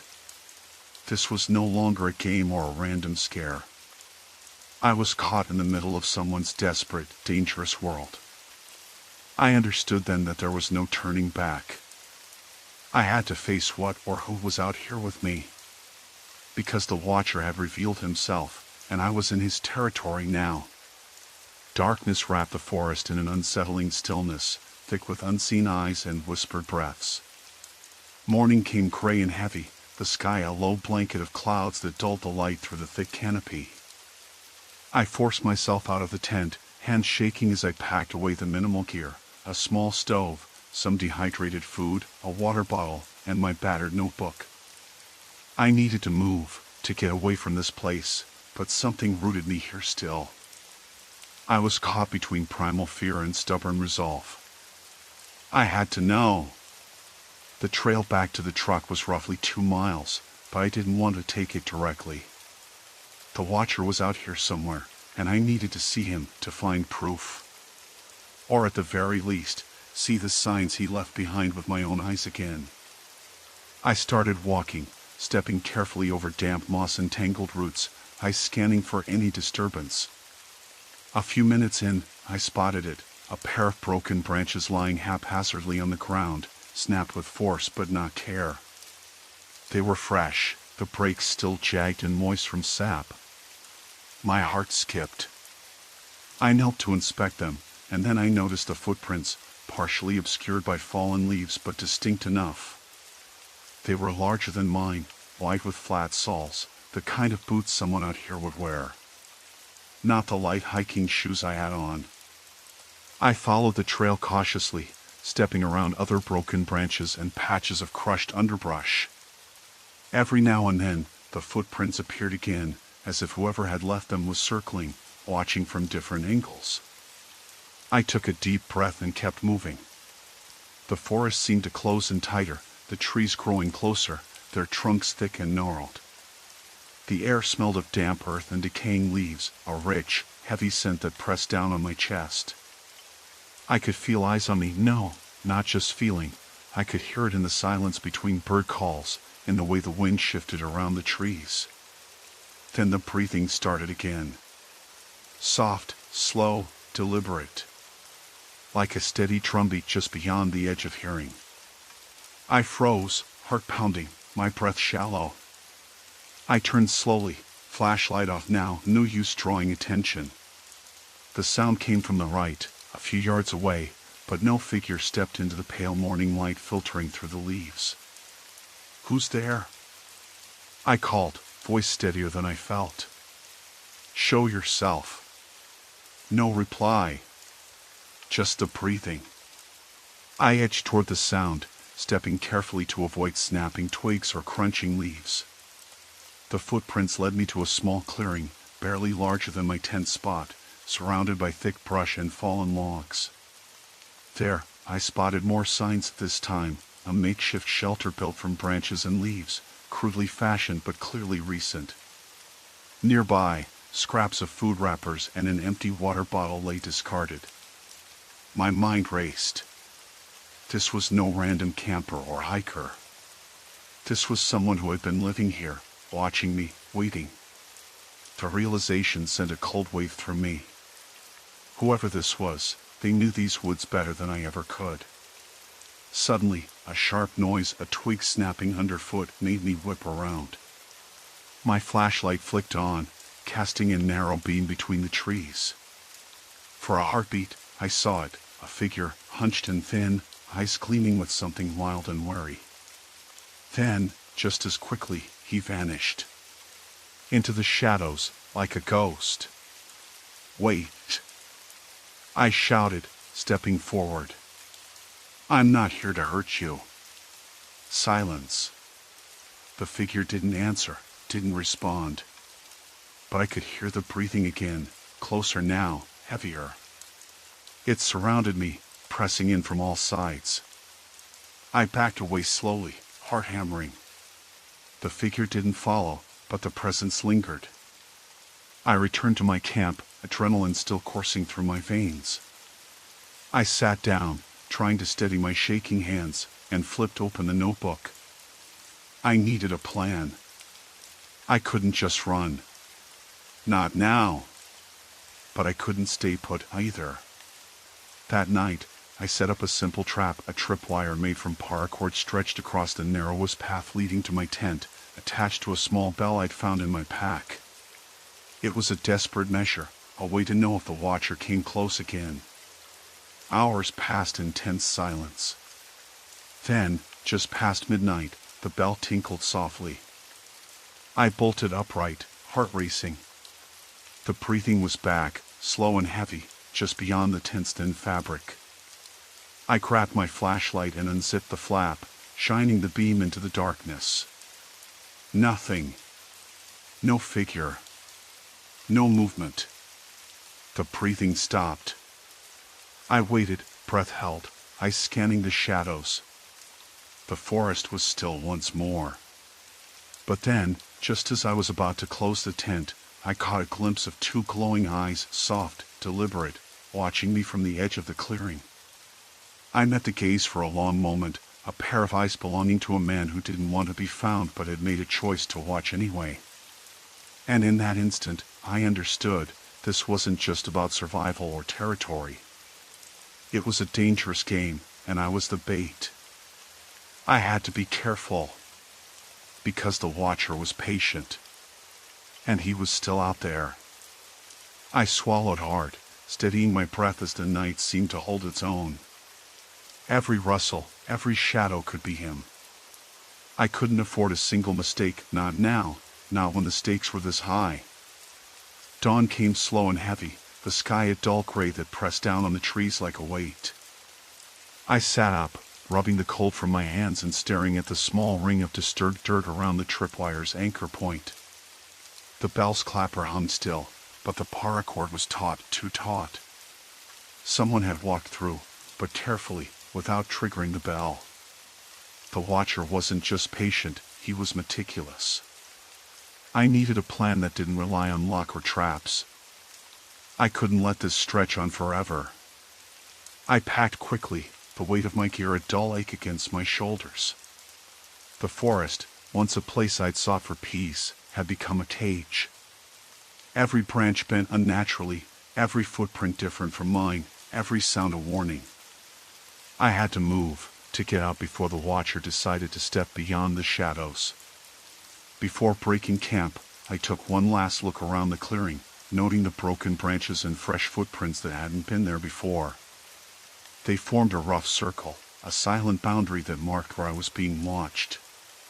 The watcher's presence was a constant, invisible thread tethering me to this place. I chose my route carefully, heading west toward the river I knew ran through the valley. The water would be a guide, a lifeline, and possibly a barrier between me and whoever was following me. The undergrowth was thick, and the ground uneven, but I moved steadily, keeping my ears open for the telltale sound of heavy breathing, the subtle crunch of footsteps not my own. Hours passed. The forest seemed to lean in, watching me as much as I was watching it. Then, the breathing started again, soft at first, almost hesitant, then growing louder, heavier, closer. I stopped, heart hammering, and scanned the trees. No eyes met mine this time. No glowing gaze. Just the darkness and the sounds.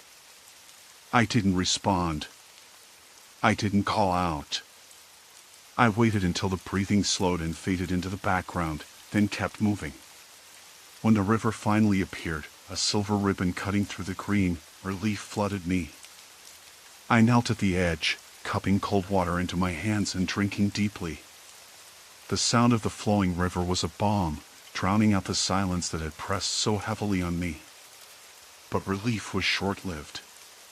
As I stood, my foot caught on something half buried in the mud. I looked down and saw a worn, leather strap looped around a faded metal buckle, part of a wristwatch.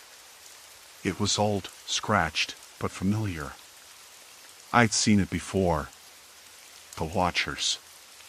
My blood ran cold. He wasn't just any stranger. He was someone who had been here before, someone who knew this forest intimately. The watch was a message, a warning, or maybe a taunt. I didn't know which, but I knew one thing for certain: I wasn't dealing with a random trespasser. This was personal. Night fell again as I made camp near the riverbank, but this time I kept the fire small, just embers, barely enough to keep the chill at bay. I didn't want to attract attention, but I needed light to see. I kept my knife close and my flashlight within reach, ready for whatever might come. The breathing returned, as it always did, slow and deliberate. But this time, I spoke, my voice low and steady. I know you're there. I see your signs. You want me to be afraid, but I'm not going to run. Not anymore. Silence followed, thick and suffocating. Then, a rustle from the trees. A shadow moved just out of reach of the firelight, but no eyes met mine. No figure stepped forward.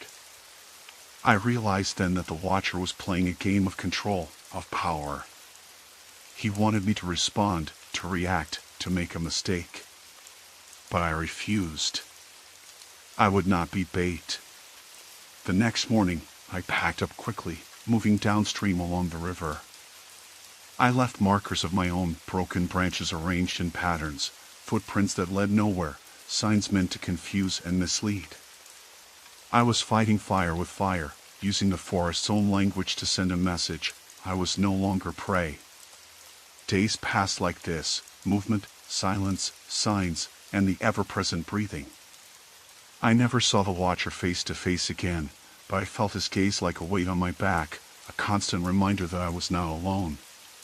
When I finally reached the edge of the wilderness, where the trees thinned and the sound of distant traffic drifted through the air, I paused. I looked back once, into the dense dark of the forest, half expecting to see those glowing eyes watching me still. They were gone. But the feeling remained, a cold knot in my stomach that told me the Watcher was out there, patient and waiting. I left the forest changed. Every crack of a branch, every shadow in the corner of my eye, every heavy breath in the night reminded me of what I'd faced. I couldn't unsee the Watcher, couldn't forget the silent game he played. And I knew, deep down, that someday, somewhere, our paths might cross again. That thought settled over me like a heavy fog, pressing down on my chest every time I tried to find peace. Days blurred into restless nights, the line between reality and memory thinning until I questioned what was real.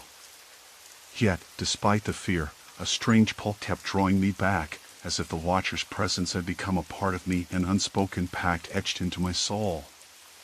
Story 6, Bound in Silence, The Captor's Quiet Hunt. I woke up with a taste of dust in my mouth and a sharp ache behind my eyes. Where was I? The last thing I remembered was leaving my apartment after work, the usual routine of a Thursday night, a quick stop at the grocery store, then home to an empty apartment, dinner, and maybe a documentary on the couch. Nothing out of the ordinary. So how had I ended up here, in this void of darkness, my body restricted and my mind scrambling for answers? I tried to sit up, but the rope cut into my wrists and ankles, holding me firmly in place. The floor beneath me felt cold and uneven, concrete, maybe a basement or a storage room. My head throbbed, and as I shifted, a dull, persistent thud echoed somewhere in the distance. It was rhythmic, almost like a heartbeat, but mechanical. A generator? A pump? I couldn't tell. I swallowed hard, trying to keep my breathing steady. My heart hammered against my ribs, a wild animal desperate for escape. Hello? My voice cracked, barely more than a whisper. No response, just a distant thumping and the oppressive silence pressing in around me. The kind of silence that feels alive, waiting. I tried to piece together the last hours. I had no recollection of being grabbed or dragged anywhere. No struggle, no screams. Just a blackout. Had I been slipped something? There was a faint metallic taste lingering in my mouth, like pennies or rust. My tongue felt thick, sluggish. The thought made me shiver. Whoever had done this must have been careful, calculated. The ropes weren't just there to restrain, they were tight, expertly tied. This wasn't a random abduction. A cold draft brushed my face, and I realized I wasn't alone. Somewhere in the shadows, a light clicked on, not bright enough to illuminate the whole room, but enough to reveal a thin strip of damp, cracked concrete wall a few feet away. Along the edge of the light, a tall figure stood, unmoving. "Good," a low voice said. It was calm, almost clinical. "You're awake." I swallowed again, trying to make sense of the tone. No anger, no excitement, just a chilling calm. Who are you? What do you want?" My voice was steadier this time, though the knot in my stomach tightened. The figure stepped closer, and the dim light caught the edges of a face, sharp features, eyes that didn't blink. "You know why you're here. This isn't about money." "Not exactly." The words were deliberate, measured. I frowned, trying to keep my fear from showing. "Then why? What do you want from me?" The person's lips curled into a faint smile, the kind that doesn't quite reach the eyes. "You have secrets. Things you've buried deep. Things you'd never tell anyone." The voice lowered, almost a whisper now, but the weight in the air made every word land heavy. "But secrets aren't safe when someone else holds the pen. When someone else decides the story you tell." I swallowed hard, the implication sinking in. "You're blackmailing me? Holding me for ransom?" "No, not ransom." The figure circled me slowly, the soft scrape of shoes against concrete the only sound besides the distant thumping. "You see, I've already told people. Or rather, I'm telling them. There's an audience listening, watching. And they're waiting for your confession. Waiting for you to tell the truth." My mind raced. An audience? Watching. How? I strained my ears, trying to find any sign of cameras or speakers, but the room was silent except for that steady mechanical thud and the sound of footsteps. "Who's watching?" I asked, my voice trembling. "Who are you talking to?" The kidnapper paused in front of me, the dim light catching a glint of metal in their hand, a small device, maybe a phone or a remote. Does it matter? What matters is that they know everything. Your darkest moments. Your lies. Your betrayals. The words came out slowly, savoring each syllable. And if you don't speak first, they will. In real time. Every secret, every shame, every sin. I shuddered, the weight of those words pressing down on me like a stone. My mind flashed to memories I'd buried deep, things I never wanted anyone else to know. Moments of weakness, of cruelty, of failure. Could this person have found out? How? Why me? I whispered. "Why are you doing this?" The kidnapper crouched to meet my eyes. "Because you thought you were untouchable. Because you hid behind a mask and fooled everyone. But no one is beyond reach. No one." I swallowed hard, the taste of dust and fear thick in my throat. "What do you want me to do?" The figure stood, the smile fading into something colder. "Confess. Tell the truth. Not just to me, but to them. Your audience. Because once you start, there's no turning back. But if you don't..." They held up the device, and a soft static buzz filled the room. Then a voice, distorted and cold, came through the speaker. "We're listening." I closed my eyes, the silence pressing in again, but this time it was different. It was waiting. Watching. Judging. I was trapped. Not just in this basement, but in the spotlight of my own worst fears. And the only way out was through the truth. With a steady breath, I began to speak, each word cutting through the dark, unraveling the lies I'd hidden even from myself. I kept talking, though every word scraped raw against the walls of the basement, bouncing back to me in echoes of shame. When I stopped, the kidnapper didn't say a word.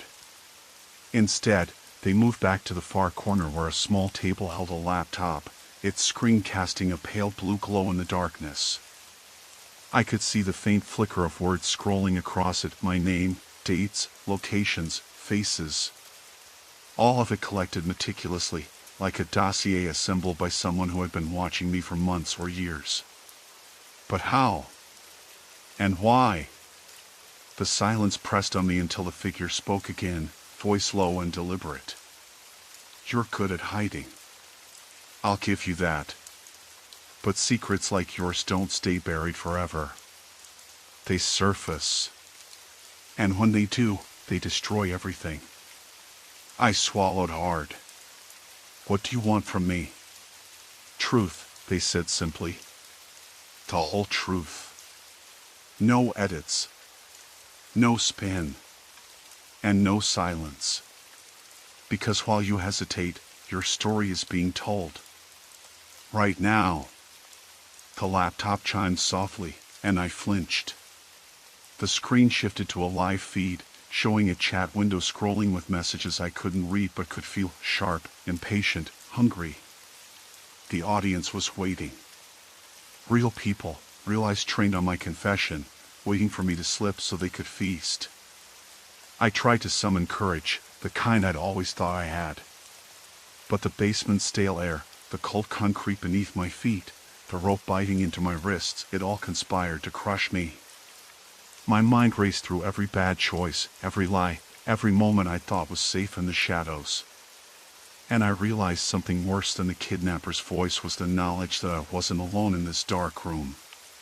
The world was watching. And it was judging. Start with the beginning, the kidnapper said. Tell them who you really are. I didn't want to. I wanted to scream, to curse, to beg for mercy. But none of that mattered.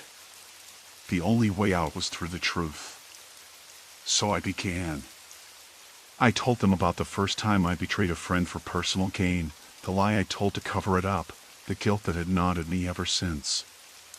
I confessed to moments of cruelty I justified as necessary, to the choices that had hurt people I cared about. I spoke of long-buried fears and regrets, of the secrets I'd locked away even from myself.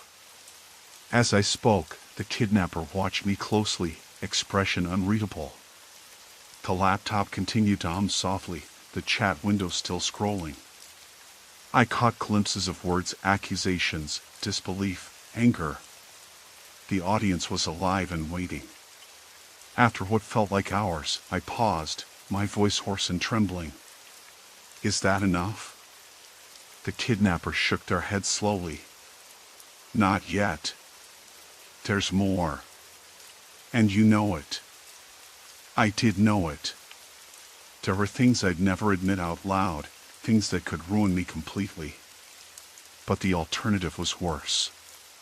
The thought of those secrets being broadcast, twisted, weaponized, it was unbearable. Fine, I whispered. Ask your questions. They stepped closer, the dim light revealing the sharp lines of their face, the cold calculation in their eyes. Tell me about the night you lied to your partner. The one you said you were working late, but you weren't. What really happened? My heart slammed against my ribs. That night was a turning point, an unspoken fracture in my life. I hesitated, then told it all. The betrayal, the lies, the guilt that followed. The kidnapper nodded, satisfied. Good. Keep going. I did. I confessed every secret I could remember, every shame I buried. Each admission felt like a nail driven deeper into my own coffin, but the alternative, the silence, the exposure, was worse. Time slipped away in a blur of words and cold light. The kidnapper never wavered, never showed mercy. The laptop screen flickered with new messages, some angry, some mocking, others almost sympathetic. But the consensus was clear. I was exposed, vulnerable, and alone. Finally, the kidnapper stepped back, folding their arms. "You're not finished. But you're making progress. Keep talking. Because if you don't, your secrets will be shared one by one in real time." I nodded, swallowing the lump in my throat. The basement felt colder now, the darkness more suffocating. But I knew I had no choice. The only way out was through the truth. And I wasn't sure if I was strong enough to make it all away. My voice trembled as I began, words spilling out before I could second-guess them. Each confession peeled back another layer of myself, raw and exposed. The kidnapper listened silently, their gaze sharp, calculating. Occasionally, they would nod, as if cataloging every detail for some grim ledger. Time lost meaning, the air thickened with the weight of unspoken threats and fragile hopes. Somewhere deep inside, a flicker of defiance ignited. This was my story, my burden to bear, not theirs to wield as a weapon. I clenched my fists, steadying my breath. If revealing my truths was the key to survival, then so be it. One secret at a time, I reclaimed fragments of my strength, inching closer to the fragile possibility of freedom. Each whispered confession peeled away the shadows, exposing wounds raw but real. In that vulnerability, I found an unexpected power, one they could neither break nor erase. The basement's stale air clung heavier than before, thickening with each sentence I forced out. Then, the screen flickered again, this time with a message that stopped me cold. "Almost done? Or just getting started?" The words were new, but the tone struck deeper, sharper. It wasn't just a threat anymore. It was a challenge. The invisible audience wasn't just watching, they were demanding more. And the kidnapper was playing to that crowd, an unseen jury ready to pass judgment. I swallowed hard, my mind racing to keep pace with the mounting pressure. The deeper I went, the more I realized this was no ordinary ransom. This was a calculated, cruel performance, a public shaming in a theater with no exit. The kidnapper wasn't just exposing me, they were dissecting me, piece by piece, broadcasting my shame in real time. But then something caught my eye, the faintest glimmer of movement beyond the shadows at the edge of the room. My heart leapt. Could it be someone else? Another captive? Or worse, another player in this twisted game?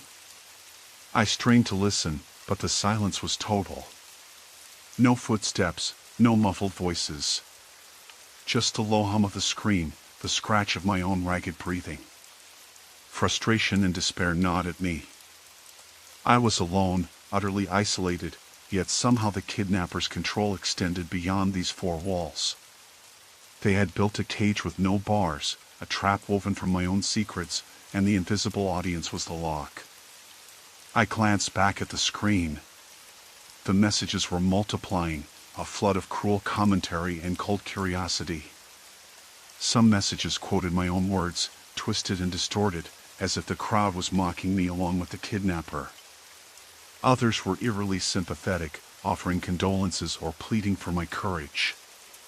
The mixture was unsettling, like a crowd in a theater cheering and sobbing at the same time. Suddenly, the kidnapper spoke, their voice low but sharp enough to cut through the noise. "You think this is about fear? It's about truth. And the truth always finds a way out, whether you want it to or not." I nodded, swallowing the lump in my throat. "I'm ready. Tell me what you want." They stepped closer, the faint scrape of their boots on the cold concrete echoing in the silence. "You're close. But there's one thing missing. Something you've hidden better than the rest." My mind raced. What could possibly be worse than everything I'd already confessed? Every shame, every regret, every long-buried fear had spilled out in a flood. Was there still something deep enough to shatter me completely? The kidnapper's eyes bored into mine, waiting. I shook my head slowly, the cold sweat prickling down my spine. I don't know what you mean. They smiled then, a slow, cruel twist of the lips that sent a fresh wave of dread crashing through me. That's why you need to remember. Suddenly, the screen flickered again, this time revealing a series of photographs I hadn't seen before. My breath caught in my throat. They were old, dated years back, but unmistakably me. Alone, in places I'd never told anyone about. The images were grainy, taken from a distance, but the details were clear enough, me, lurking in shadows, watching someone I shouldn't have been watching. A shiver ran through me as the kidnapper's words echoed in the room. You thought those moments were forgotten, hidden, but nothing stays buried forever. Panic flared. I tried to piece it together. Who was I watching? Why had I kept it secret? The memories were hazy, like fragments half buried beneath years of denial. And then it hit me, the truth I'd locked away tighter than any other. I had been following someone, obsessively, months ago. Someone I never told anyone about. Not because I was proud, but because I was ashamed. It was a mistake that could ruin everything if it came to light. The kidnapper's gaze sharpened. Confess, or the world sees everything. I swallowed hard, the weight of the decision crushing down on me. I was at a crossroads, reveal the darkest corner of my past or let it be dragged into the light by a crowd hungry for spectacle. My hands trembled as I forced the memories out, each word a knife cutting through the silence. I told them about the nights I'd followed that person, the obsession that had consumed me, the shameful reasons why. I confessed the lies I told myself, the guilt I'd buried deep. The kidnapper listened without interrupting, their expression unreadable. When I finished, the basement seemed to grow colder still. Then the screen flickered one last time. The messages slowed, then stopped altogether.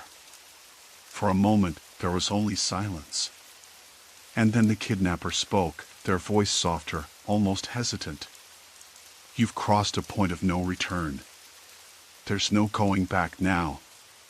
Fear and something else, something like relief, washed over me. I had bared my soul to a faceless crowd, exposed everything I tried to hide. And somehow, in that vulnerability, I felt a flicker of power. The kidnapper untied my wrists slowly, deliberately. You're free to go. But remember, this story isn't over. Not until everyone has heard the last word. I stood unsteadily, the cold basement walls closing in around me. The weight of my past still hung heavy, but the invisible audience had lost its hold, at least for now. As I stepped into the dim light beyond the basement door, I knew one thing for certain, the darkness wasn't behind me. It was waiting, just beyond the edge of the light, ready to pull me back in if I ever let my guard down again. The stairwell groaned under my weight as I climbed, every step a surrender to the unknown. Don't move, the voice said. The kidnapper emerged from a shadowy corner, their face still obscured by the brim of a dark cap pulled low. The calm in their tone was clinical, detached. No malice, no anger, just cold, precise control. I swallowed hard. Why? Why are you doing this? They stepped closer, the faint scent of something antiseptic mingling with the dampness of the basement still lingering on me. Because you think your secrets are yours alone. Because you believe you can bury them, hide behind your carefully crafted life. But secrets don't stay hidden, not when the world is watching. I looked around, eyes searching for the cameras, the microphones, the invisible eyes that had haunted me since I woke up in that basement. The screen had gone dark, the messages stopped, but the feeling that I was still being watched didn't fade. It was as if the silence had become a heavier kind of noise. You want people to know everything, I said, voice shaking. But why? What do you gain from this? They smiled then, a small, cold curve of the lips. I don't gain. You lose. And watching you lose is enough. The walls seemed to close in. My heart hammered against my ribs like a frantic bird trying to escape its cage. I was trapped again, but this time not by ropes. This time the bindings were invisible, a web of fear, shame, and exposure. "Show me," I said, voice barely above a whisper. "If you want to punish me, then show me what you have. What have you told them? Who's watching?" The kidnapper paused, then gestured toward a small monitor mounted on the wall. The screen flickered to life, and there it was, the chat log, rolling endlessly like a cold river of accusation and judgment. The messages were brutal, intimate, dissecting every scrap of my past with surgical precision. Names I had never wanted uttered in public. Failures I thought were buried. Moments of weakness and cruelty laid bare for an audience I couldn't see but could feel in every nerve. I leaned closer, stomach twisting. The words weren't just telling my story, they were tearing me apart. "You wanted to see the truth," the kidnapper said softly. "Now live with it." I closed my eyes and took a shaky breath. There was no hiding anymore. No lies left unspoken. "Tell me what you want," I said. "Tell me what I need to say to stop this." They looked at me then, really looked, as if weighing the sincerity in my voice. "Confess everything," they said. "Not just the secrets you think matter. The ones you've never admitted to yourself. The ones you bury beneath your conscience. Because the world doesn't just want your truth, they want your surrender." I swallowed the bile rising in my throat. Confession wasn't just a word anymore, it was a sentence. "I'm ready," I said, though the tremor in my voice betrayed me. The kidnapper nodded and stepped back, gesturing toward a small desk where a microphone sat, cold and impersonal. "Speak into that. Let the world hear you." I hesitated, the weight of 1,000 eyes pressing down on me. But then I thought of the basement, of the ropes, the dark, the silence that screamed louder than any shout. I thought of the freedom I had tasted for a brief moment and the darkness waiting to reclaim me. I took a deep breath and leaned forward, the microphone cold against my lips. "I'm sorry," I began, voice cracking. "For everything. For the lies, for the secrets, for the shame I thought I could hide." The kidnapper watched silently as I spilled my soul into the microphone, every confession a brick pulled from the wall I'd built around myself. The room grew colder still, the light harsher, but I kept going because this was the only way out. When the last word left my mouth, the screen went black. The kidnapper reached out, their hand resting briefly on my shoulder. "You've taken the first step. But the story isn't over." "Not yet." As they turned away, the door to the outside world creaked open. I stepped into the light, but the shadows followed close behind. The corridor stretched before me, long and narrow, lined with cracked plaster and flickering bulbs that hummed with a nervous energy. Each step echoed like a drumbeat, marking the uneasy rhythm between past and present. I wanted to believe I was moving forward, leaving the darkness behind, but the weight of the confessions I'd spilled clung to me like a second skin. Outside, the air was sharp, slicing through the stale remnants of the room I'd left. The faint scent of rain mixed with exhaust and distant conversations, life pulsing beyond my reach. I hesitated, hand hovering near the doorframe, as if reluctant to fully cross the threshold. What awaited me out there? Redemption? Retribution? Or simply more questions wrapped in uneasy silence? The kidnapper's words replayed in my mind, a haunting echo. The story isn't over. I wondered if they meant me, or themselves, or the tangled web we'd both become entangled in. Somewhere deep inside, beneath layers of fear and regret, a fragile hope took root. Maybe this was the beginning, not the end, of a reckoning I was finally ready to face. I stepped forward, the light swallowing the shadows inch by inch, but knowing full well they'd never truly disappear.